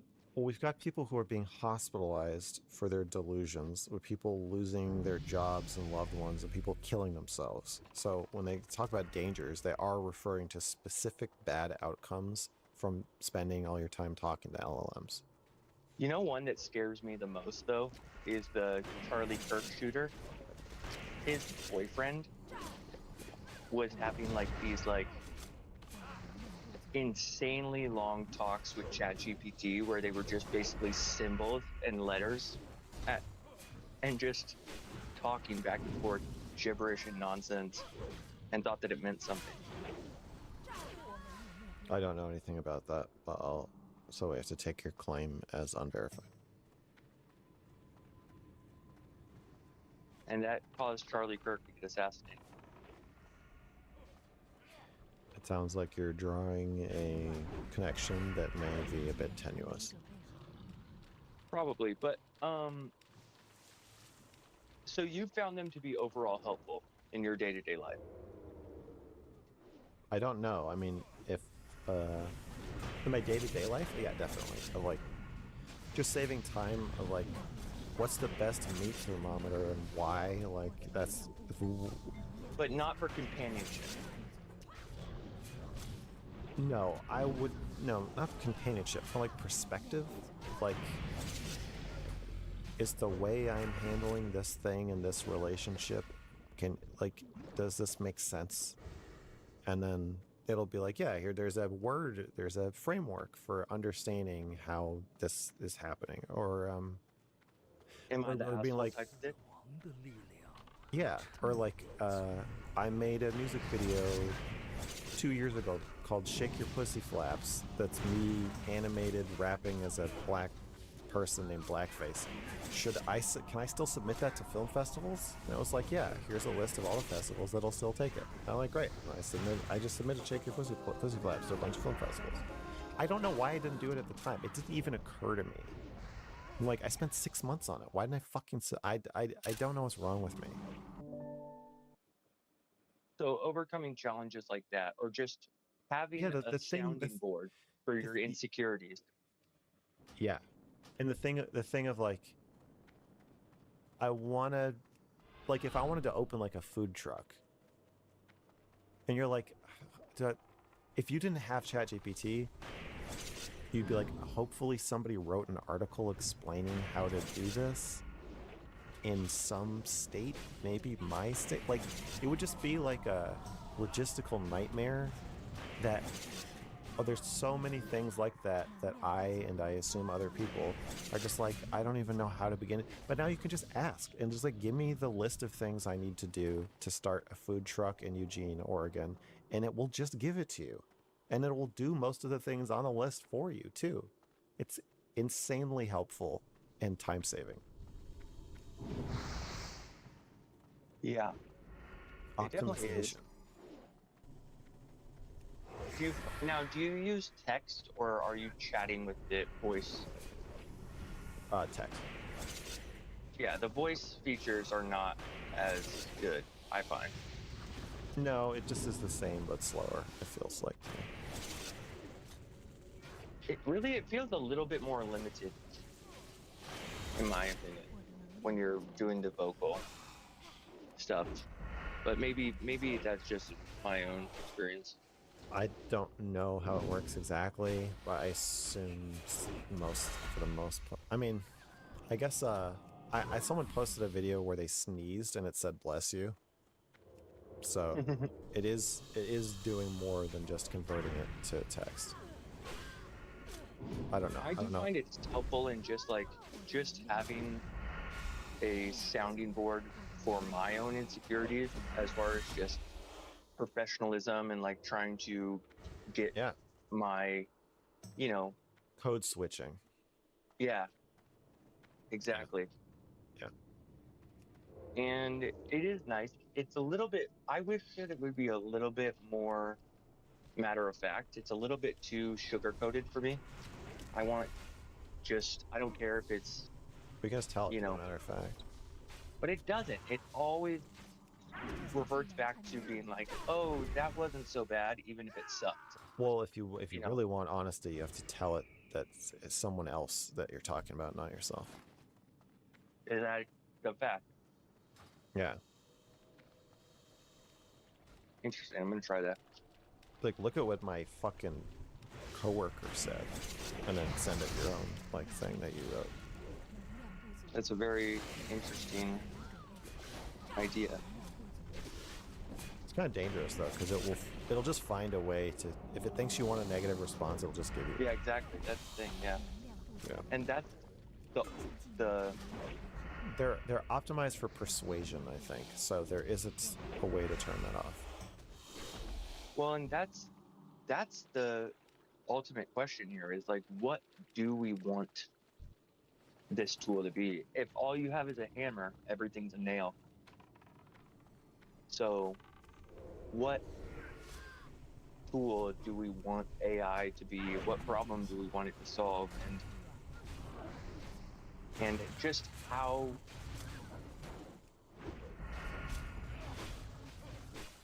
how helpful do we want it to be in solving that problem? Yeah. And when can we have sex with it? Probably soon. Fingers crossed. All right, buddy, I'll let you go. Thanks for calling. Always a pleasure. Indeed. All right.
And I say this as someone who, once again, literally third most watched streamer in 2025. I won 0 nominations. You know, it was my most impactful year in terms of politics. 0 nominations. If I'm not complaining, why the fuck? Wait, if I'm not complaining, what? Is anybody else complaining? What are we doing? What are we doing? You know, calm down. It's ridiculous. And if you're upset about like not being invited or whatever, maybe you should think about how you conduct yourself or how you carry yourself or what your impact is in this space. Okay? You're not complaining because your friend put it on, bro? No, brother, no. Because True. I'm seeing it as a positive thing. You understand that like all of his editors were making those compilations, and literally his podcast co-host is the one who puts on the whole show. But okay, Chief. God, he's such a nepotistic oh my god. Overall, not good to be it's not good to be totally fucking cut off from the rest of the space. It's my greatest strength, I would say, is that, you know, I have the capacity to socialize with people, unlike many of the other. You literally don't. You can only socialize when you can blackball people and blacklist people and operate in a space where you're given like free reign over everything. Like he's failed monumentally at socializing outside of like the very narrow space that I carved out for him and that Dan Clancy protects for him now. Like there's a reason why he hasn't had very much success in making friends or making inroads with almost anybody outside the platform, and even in the platform, as he's lost contact with the older streamers. Like he's tried and failed miserably to build new bridges with like FaZe or other people that nobody likes him. Ugh. Many of my other counterparts in this sphere, in a way that like Asmongold can't, for example, you know? Like Asmongold has had way more. Asmongold was literally part of OTK. He's definitely on his own political thing right now, but to say that's such a weird thing for him to say. He could. He just he could do it too. It's just his politics are doo-doo. It doesn't. It's just because he's an antisocial fuck. It's because Asmongold is antisocial as fuck, bro. Oh my god. Caleb Hammer admits to pedo comments live. Tries to claim he was joking, and it's no big deal. King. What? They think makes me look like a bad guy. The thing they think bothers me. Wait, what the fuck am I watching? Did the poster record his stream? A stream of his stream to post on LSF? Wait, what the fuck? Okay, whatever. All right. Thing that they think makes me look like a bad guy. The thing they think bothers me is when when I make jokes. Oh, a bunch of jokes with other people making a bunch of rage baiting jokes in a group chat from like a decade ago, and they think that bothers me in the slightest. A text group chat where everyone's making insane crazy jokes, and then they screenshot just mine, you know, and it's just like, oh, Caleb Hammer bad. It's just like that has to always be the reality. Caleb commented that he wanted to stick his in a hole of his. Any hole will do. When the group chat members told Caleb how gross that was, he decided to double down and said he would shove his right down his throat where it belongs. Thing that they think makes me down and said he would shove his. I don't know what chat this is from, but okay, I don't care about this. Can you actually post a chat like OP instead of cherry picking quotes so we can see it for ourselves? I don't think I can do that here. Scott Schaffer's video covered the whole thing. Caleb Hammer might sue me for this video, and that isn't clickbait at all. He's already threatened legal action. Hammer might sue me for this video, and that isn't clickbait at all. Clickbait? Clickbait? Clickbait? Wait, what? He's already threatened legal action against me multiple times before I even released this video, simply for looking into a story he doesn't. And he makes no claim to it being altered in any way. What is disputed about wholeheartedly in his superiority to other people, which is why I believe he enjoys telling people about how wrong they are and need to do everything different with their finances. I share all of this with you to say about their skeletons in his closet. Constant death threat Zeke and others have social and moral superiority, make him immune to consequences or mistakes. Comments towards others in the group. Following that, he began composing music and even created a YouTube channel that followed his musical endeavors as well. It was around this time that Caleb ended up joining a group known as the Millennium Composers Initiative. This group was created to bring young composers to chat before they saw the image, so pretty much everyone in the group is extremely ticked off that he decided to post this because it was clearly just a joke, and then he decided it would be hilarious to post uncensored adult content in this chat. And you can see several people asking him to remove it, and they removed other people in the group so they wouldn't be subjected to actually seeing this image. And Caleb doesn't really seem, or Superho doesn't really seem like it's a big deal to him. Now, aside from Superho's love of teenage boys and posting inappropriate, unwanted adult content, he also... Okay, probably not the greatest. Not good, Caleb. But he's 10 years old, okay? He's changed. He's a grown man now. Now he's just a MAGA shit poster. An angry Baltimore mom was among those trying to tame the violence when she realized her son was involved. Take a look at this video of the confrontation. The woman recognized her son as one of the protesters throwing rocks at police. She made very sure to voice her disappointment when she found him on the street. You can see her yelling and striking her son. She chased him home, and as he walked away, trying to pull the mask off the face. That's what you would call hands-on parental supervision. Is it super old? Okay. Said at the beginning, "Mama, don't play." But I was 10 years watching ago. that video God, yesterday. It was very tense watching it. I kept thinking at any moment we're going to see something very, very tragic there. So she took him home. Reddit. Ari, what have you been up to? Yeah, not much. I had my first Halloween in America, you know. I know it's a while ago, but yeah, we don't have Halloween in Estonia. We have Russians. Things are scary enough.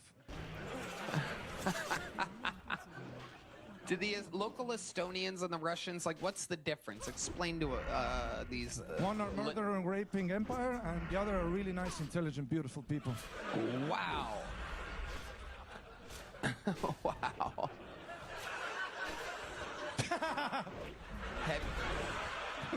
And you've seen that firsthand? You've seen some Russian pillaging, if you will? Yeah, when I was like 14, I remember I got beat up by these two Russian kids. They were also 14, but in Russia, 14, they got like hair on their knuckles, 2 kids, a divorce, 3 jobs, you know. I was like an Estonian 14-year-old. I had a doll, you know. I was doing parkour. No, literally, I was doing parkour, and then they saw me doing parkour, and they came up to me, and they said in Russian, they go, "Estonskaya pederast," which means like Estonian, which I don't know how they already knew. Wait, who? I thought, is this Kill Tony? Like, is this the normal Kill Tony show? Because normally the comics they bring up, I think it's like, isn't it part of the bit? They're all like new or they kind of suck and they roast them. I feel like this guy's genuinely funny. And this is like off the cuff too, decently funny. Oh, this guy's a regular. Oh, okay. And then what? Did you throw the first punch or they? No, never. No. They threw the first punch and then they claimed it was necessary due to NATO. So. Jesus. Okay. This guy looks a little ideologically motivated. He was not ashamed of that. He was proud of that. He was carrying out his government's instructions. How did you not hit him? There was only one time I wanted to really. One of these, my defendants, he gets up and he says, "Was Juden erschossen? Das höre ich hier zum ersten Mal," which is, what? The Jews were shot? I hear it here for the first time. Boy, I felt if I had a bayonet, I would have jumped over the thing and put a bayonet right through Hollow, me. hollow what? That'd be Trump. Hollow what? Out the other, you know, that son of And a you bitch. had his name And down on a piece of- I've got his reports of how many he killed, you know. I'm an innocent lamb. I'm gonna grab something, one sec. Don't be, I don't even like playing this guy. Fuck. His foreign policy is just so bad. He's so popular or something. We appreciate Kowinski when he's based. No, we should, oh, I don't know. Fuck it. Hold on. Because for all of Joe Biden's flaws, and all of Kamala Harris's flaws, and all of fucking Democrats' flaws, Biden did nearly eliminate the drone war. He did pull out of Afghanistan when Trump only virtue signaled about doing it and was too much of a bitch to fucking follow through. Biden did give us a $15 minimum wage for federal contractors. He did increase Social Security payments. He did raise overtime pay. He did project labor agreements for construction workers, which raised their wages. He did give us 775,000 new factory jobs because of the CHIPS Act and because of the infrastructure bill that all of the fucking Republicans were against. He did give us a pro-NLRB, pro-labor NLRB, which of course was great for working people. He did beef up the CFPB, the anti-scam police. He did crack down on wealthy tax cheats. So just spare me with this fucking horseshit. Like they're all the same.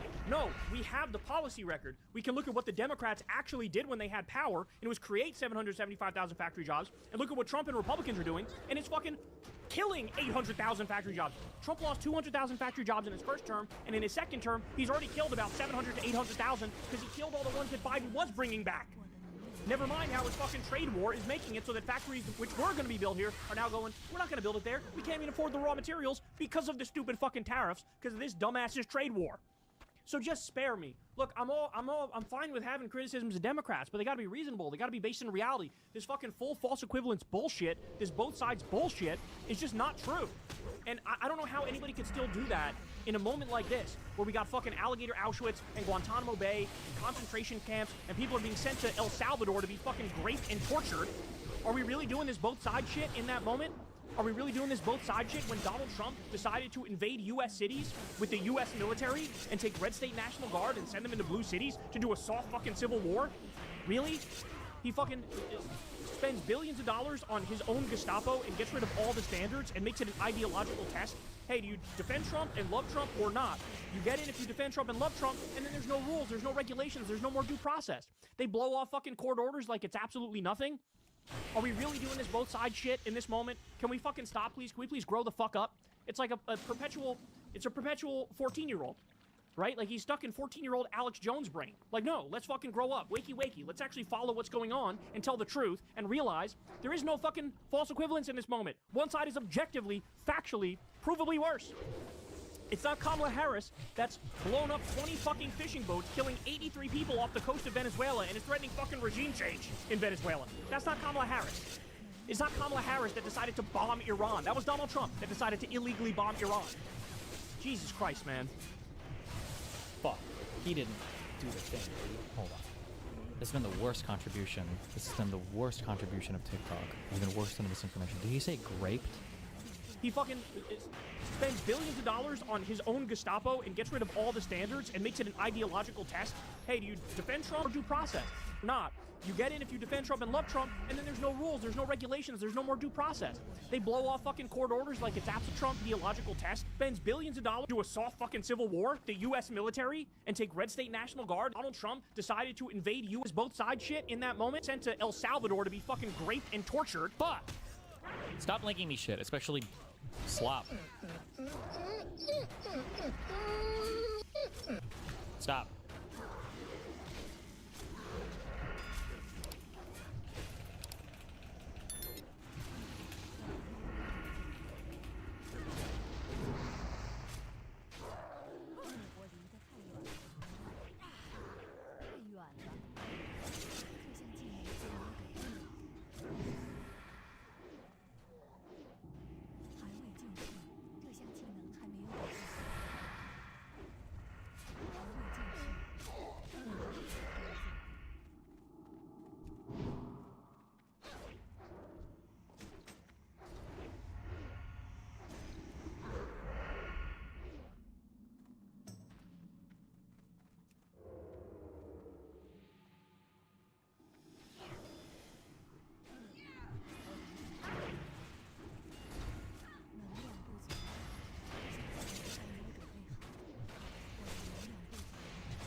retarded.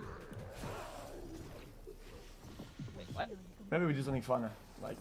Definitely, I'm definitely retarded. Ain't nothing wrong with that. You can't be at that. Nah, for sure. Alright. I love y'all niggas, boy. Y'all niggas just like me, man. Y'all niggas retarded. Wait, what? I'm definitely retarded. Ain't nothing wrong with that. You can't be at that. Dude, is he busted or what? Alright. Yo, is he high or some shit? Don't know about that. Don't know about this. We'll have mandatory flags on X soon. 2 million clips. What are these? Partisans, this isn't about Trump. I know for the partisans, they think, oh, this is about Trump or Clinton or whoever, right? No, we just want to know who's running our country. And my guess is that Trump was hiding it both out of personal embarrassment. And let's get real. I mean, in the email so far already, we see, Epstein saying that he's with Jufrey in my house. In 2011, when Trump claims that he broke off his relationship with Epstein in 2003, obviously there's the infamous Bubba email, whatever that means. I don't know why people aren't talking about that more. And you've got a lot of really embarrassing stuff for Trump. But on top of that, this is clearly an intelligence agency, and at this point, pretty much proven that it's Mossad. Dropsite News has Ehud Barak's emails where they are conspiring. Epstein and the former Prime Minister of Israel are conspiring to get America to bomb Syria and get America to bomb Iran. And Epstein is so powerful, he could set up a meeting with Vladimir Putin for Ehud Barak. He's more powerful than the former Prime Minister of Israel. This guy was a lot bigger than we realized. So look, for the partisans, the Democrats will want to get Trump, and the Trump loyalists will pretend that he did nothing wrong and it was all the Democrats. But I think that's actually missing the point. The point is somebody else is running our government. Who ran this horrible scheme to rape American girls and then use the tapes to smear or maybe hold hostage American politicians and powerful people? I mean, the answer seems to be clear. There's no question Epstein was working with Israel. So why are we not talking? Why does nobody know how blackmail or any of this works? If that was the plot, one, why did he ever get arrested? Because the whole point to having blackmail and shit is to make it so you don't get arrested. And then two, if he did and then got killed, why wasn't it released? It's like blackmail without the blackmail? What was the point of any of this? Talking about that, and of course, since Trump is a huge client of Israel, has gotten hundreds of millions of dollars from donors who favor Israel, he's going to want to hide that as well. And why is he giving up now and saying, okay, release the files? Well, number one, he isn't. He can release the files himself right now, so he's lying. He doesn't really want to release the files. And number two, it's because he already lost the vote. So what else is he going to do? He hasn't, because some portion of MAGA and a huge portion of his voters have rebelled, and they rightly rebelled. This isn't America first. This isn't anything that he promised before. Okay, good one. Jank. Wash on stream today sharing some strong opinions on the state of Israel. 15 minutes. I want to take a look at that Oxford Union thing. Israel a greater threat to regional stability than Iran? Oxford Union debate team votes. This is obviously true, you know? You would need to be a State Department asset to disagree, I'm sorry. Voted overwhelmingly. 265 to 113. Pretty good, pretty good. Was this a debate? Yeah, it's the Oxford Debate Union. They're massive nerds, you know, they love to... We still have no answer what we're going to do about Israel. Like, letting alone the genocide, that's one thing. But there's still a deranged rogue state with nuclear weapons that threatens to use them at, What do you think a rogue state is? The stable democratic country that has existed in a sea of enemies but has, like, forged relationships not only with its neighbors but with other Arab states and also with Western countries is a rogue state? What is rogue state in his definition? Absolutely psychotic. They're expansionists. They're still expanding. You know that, right? Like they've still been making recently. They've been making moves into both Syria and Lebanon. They're still just encroaching on other sovereign nations' territory. Absolutely psychotic. Okay. Nah, North Korea is way the fuck more stable. Aside go. North Korea doesn't have the backing of the world's greatest superpower, and also has far fewer weapons, and also just China. Or isn't expansionist. Well, maybe they want to be, but they're not getting past the DMZ, and they're certainly. Doesn't North Korea literally practice deploying its fucking ICBM program or whatever, and it's pissing off South Korea and Japan right next to them, and even China a little bit? But okay. Not expanding into China.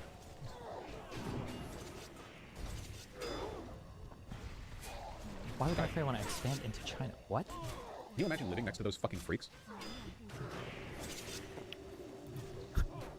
If you were a stable nation, would you rather live next to Israel or next to fucking North Korea?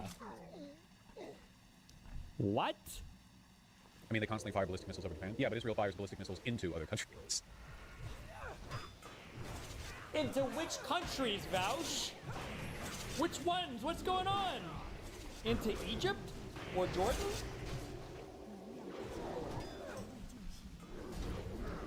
Sorry, when at the psychopath off. There's always like the key retard when it comes to the Middle East. People, especially white people in the West, really all people in the West, they tend to like over talk about like a whole thing. Like if somebody says like, oh, in this case, Israel is invading territory in Syria and Lebanon. What do you mean by Lebanon?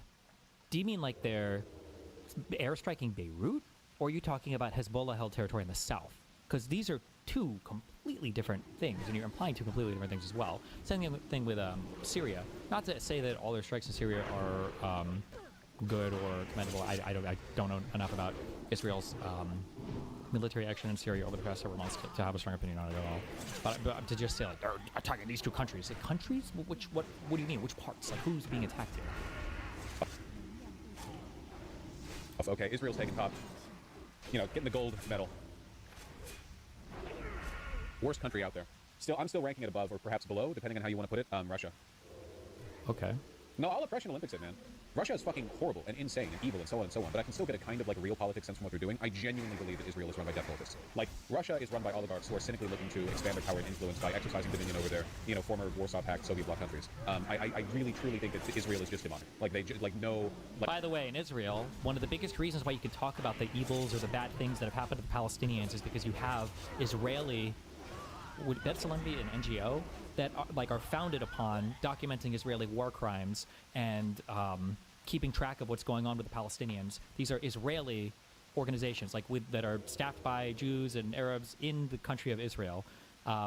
This is completely and totally different than Russia, who will kill political opponents that are Russian. Like, it's just like this is the most retarded fuck statement imaginable. Like, just because there's so much real politics shit that they... This is I wouldn't... It's not anti-Semitism, it's just retardation. The Finkel Dick, the fake historian, brain-rotted loser, did this when Benny Morris asked him, like, well, as a historian, it's your job to understand, nations. And Finkel was like, I can't even possibly understand what's going on in Israel's mind. I can't even... Like, really? In the grand scheme of things, like, in terms of figuring out, like, why countries do what they do, I feel like the history is pretty simple. Like, most of the countries, especially in the Middle East, seem to have, like, fairly simple motivations. Like, we're not on some 27 levels of fuck shit here. I guess pretty obvious, like, what people want and what people are doing. I don't know what the fucking mystery is. Left on the table, right? Israel's basically given up on negotiating with the United States over political power. Israel's not trying to make a case for its legitimacy. It's just taking it for granted and is working with... I mean, it's almost like there are a bunch of religious fundamentalist ethno-nationalists who are acting as though they have the blessing of the world's greatest superpower, It's almost like you've taken the craziest people on earth and then given them all of the power and all the moral and political license in the world.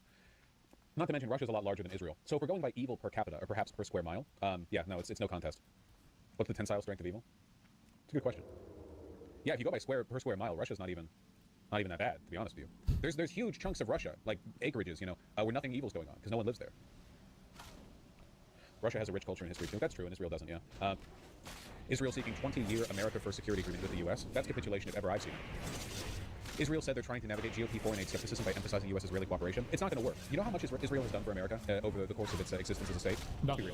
Nothing. All they've done is take nothing. They've done lots for American investors, military-industrial complex, whatever. But their actual people in leadership displaying nothing but open contempt for our country for not being even more pro them. That's what happens when you create a demon. You're not going to get like good, gracious behavior from them. So, they test our weapons on Palestinian children. How nice of them. I'm late. What did Israel do this time? Exist mostly. They have served as a distraction from the files. Buddy, Israel's got to be like 30% of the files, okay? Epstein had plenty of connections. What was the Israeli PM that was like sneaking into his house during COVID or whatever? Barack, not Barack Obama. That's not Israeli PM. It's something. Barack. There, yeah, Barack. That's why I said Barack. Yeah. Thank you. Ehud Barack Obama. Thank you. Israel's pedo heaven. Yes. Anyway, what was I saying? Yeah, this isn't happening right. I'm really worried by the fact that it's not really happening on the left. Like, Mamdani has taken a principled position, but even his principle... Listen, okay? The morally correct thing to do whenever somebody says Israel is to spit on the ground, all right? Demon country. Hitler country. Hitler rights. Mamdani broke trends by being willing to say he supports the existence of Israel as an equal state, right? Like, that's as far as we go, okay? There's no big schism on the left. People like AOC, Bernie Sanders, largely quiet. Like, people should be screaming from the rooftops, man. How the fuck is it the Democrats supposedly stand for progressive values? Again, I know they don't, but like supposedly, right? And then they continue to default their mutual worship and defend Israel.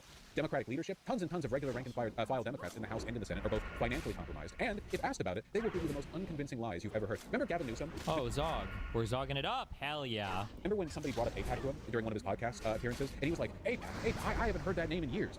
I just know it's crazy you bring AIPAC up because I just never hear about it. That's so fascinating you bring him up because I've never even heard of these guys. It was like a clip of David Pakman pretending he doesn't know how AIPAC is fucking pronounced,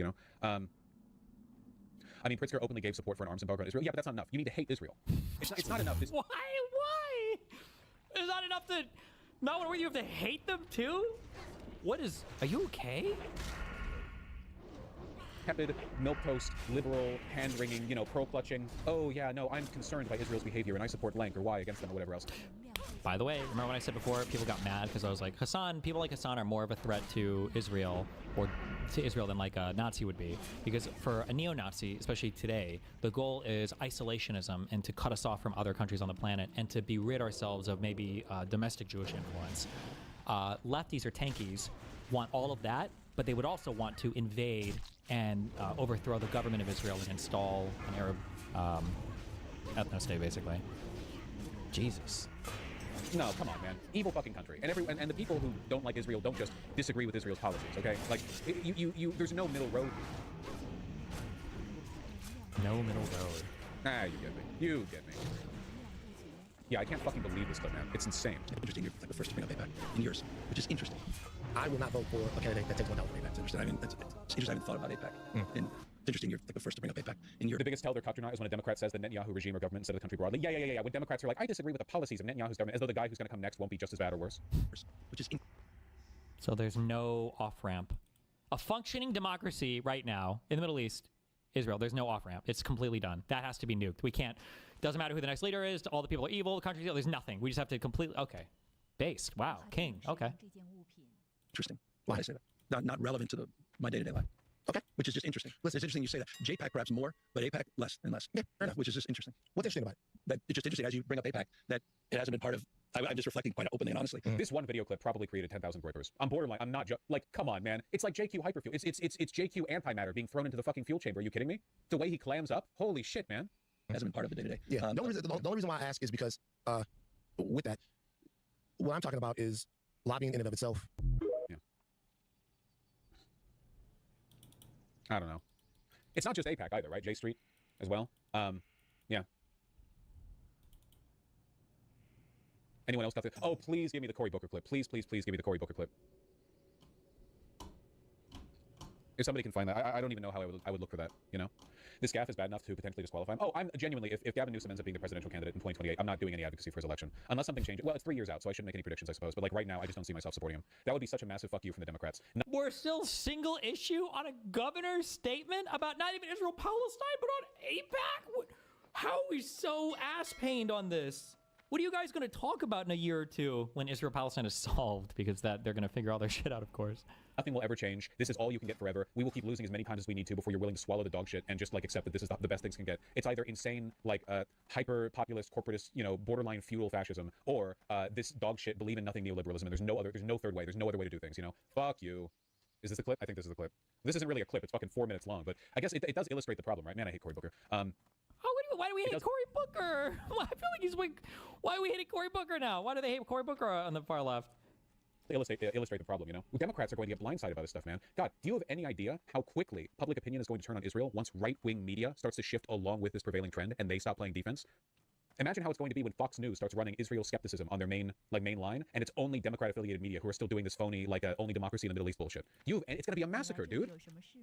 Oh, a little more refined of a clip, perhaps. I'm one of a handful of people that don't take AIPAC money. What about AIPAC money? You take AIPAC money, don't you? A minuscule percentage of my resources come.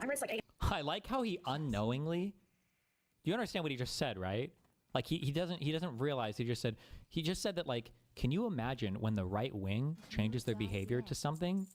The implication there being that that's already what his behavior is. Can you imagine when the right wing starts going hard on Israel and everything? We're going to be the exact same, and they're going to get fucking destroyed. Like, Jesus. 100,000. Yeah, but that's a lifetime number. When you did your 25-hour speech, I was like, go, Cory, I love this. That is amazing. And then there's a photo shoot with you with Benjamin Netanyahu. And I was just like, what in the actual like, how can he do that? It was heartbreaking. I felt betrayed. I felt like it diminished your 25 hours. That's how it felt to me. Do you think he's a war criminal, Benjamin Netanyahu? Do you think he's a war criminal? Again, these are questions that a lot of people think are the important litmus tests that are loaded and hot. My urgency. Like, if this is the way the Democrats are talking in 2028, then they deserve to lose to the Republicans. And frankly, the American people deserve what comes next for having chosen them in the Democratic primary. Are you fucking kidding me? How transparently cucked do you have to be? How beholden to special interest groups, to corporate lobbies, whatever the fuck, do you have to be this transparently bought on an answer? Nobody talks this way. Nobody talks this way authentically. Because nobody demands an answer Bro, I wish we spoke about Ukraine, Russia with these types of terms. I wish these guys gave up like 1/10 of a fuck, because that's a conflict with a clear good guy, bad guy. That's like a clear, this is a moral fucking failing of the United fucking States of America. This is an international law fucking failing. This is a not even our fucking military industrial complex is fucking failing. Like, everything is failed there. Why don't we have 1/10 the smoke for Ukraine, Russia as we do for fucking this bullshit? Oh my God. In bringing an end to this crisis. And I get these questions all the time that to me undermine my urgency. I think the thing that Democrats get so frustrated with, where we are right now, where you see like the Zoran Mondanis and the Graham Flatners rise up, because they can go on podcasts and you can say, do you think Benjamin Netanyahu is a war criminal? And they just... They're trying to make me care about a damn... Where the Mamdanis? The Mamdanis? There is one Mamdani. He's the mayor of New York City. Why are you acting like every politician in the country is going to turn into Mamdani? The mayor of New York City. Come on. Sorry. Why am I watching this? Tattoo. 2 minutes. Get me the fuck out of here. When the entire democratic political apparatus is complicit in a conspiracy to work with and defend a genocidal ethno-state. It's not even about the Palestinians, man. Obviously, I think it'd be great if they could stop dying. That'd be fucking awesome. But anyone who's this cucked to Israel is cucked to every special interest. It doesn't begin and end with that. It's not like people like Cory Booker are going to be cucked to Israel, but are then going to be like militant populist warriors for the working class once they get back to the States or whatever. It's a litmus test, right? It's the waterline. It shows you where they stand or where their values aren't, I suppose. Anyone who can be bought on this can be bought on anything, which is why, as a general rule, the more pro-Israel a person is, the more Hitlerite they are in every other issue, right? Fetterman was... What? The more pro-Israel you are, the more Hitlerite you are on every other issue. Wow. Israel a person is, the more Hitlerite they are in every other issue, right? Fetterman was always a Zionist, but as soon as it became more important for him to be a loud Zionist, he shifted to the right on every single issue, you know? It's the only important thing to these people, and they will compromise every other value in service of it. Say yes, and that's the end of it. It's not all of the rhetoric answering. It's like, what happens to Democratic politicians? They go through this like prism, and then we can't ever get like the answer to yes or no conversation. Bye. Okay, here's my thing. Okay, they just cannot criticize Israel. There's really something to that. I mean, it's kind of wild when you're in it. It almost feels like talking to or listening to like a religious person. You know what I mean? Like where they... The issue is that they're doing politics and you're doing social media video games. There's literally no political upside right now in the United States to saying fuck Israel, fuck Netanyahu. Why would you do it? All you're doing is you're alienating some voters to appease what, young people on social media? I would expect it, especially when these guys don't even have any direct say over what the fuck is going on with there. Why? Like, it's just it's a weird. It would be like asking somebody to shit on. Like even China, I don't know if senators or whatever are directly like shitting on China. Like, why would you? There's literally zero upside for it. Why would you do it? I guess Chinese Americans don't necessarily have the same as strong of a relationship, I guess, because China's technically not our ally, but like, and you're not even asking them to take. It's not even like they're saying, actually, no, they wouldn't. Nobody would say like, do you think the leaders of these countries? I don't even know if they make statements like this about Putin. No, they do. Who said Putin's a killer? Oh wait, that might have been Trump. Like, you're not even saying, like, are you critical of Israel? Like, the question is, like, is Netanyahu a war criminal? And is Israel a genocidal part? Like, you're not even asking for criticism. You're like, I need the most extremist position. For what, though? For no political advantage? The only thing you're looking at is potential political liability? Why? I don't know. I think it's cringe. You can run them up to a line, but there's, like, specific lines they have arbitrary, almost meta-ethical boundaries on that they just will not cross. Like, even if it logically makes sense, like, you value X, and Y is happening. And this is being confirmed by Z, and Z is an institution you've trusted in the past. So, therefore, X is bad, right? And they just won't. Like, what do these take? Zionism is tied to their religion for most of them? Come on. Do it. They will not do it, you know? Jesus.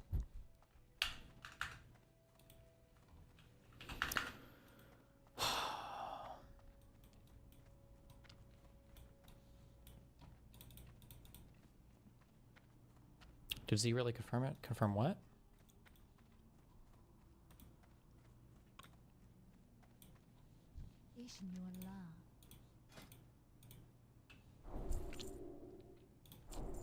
Right. Because Epstein was convicted during the Biden administrations.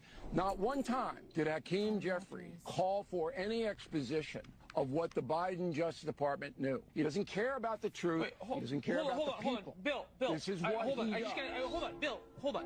You said Epstein was convicted during the Biden administration. Epstein committed during the Trump administration. Yes. Oh, I think this is older, am I right? wrong on that? Didn't we? He was arrested in 2019, and he committed in 2019. He died August 10th of 2019. So the Biden administration was not involved in a conviction or a trial of him. They were in of Elaine Maxwell. Okay. But he was arrested and indicted under Merrick Garland. No, under Trump. Who had all under of the Trump. information. Epstein was arrested, indicted under Trump in 2019. Trump was president. Merrick Garland was not the Attorney General. Okay. Whatever.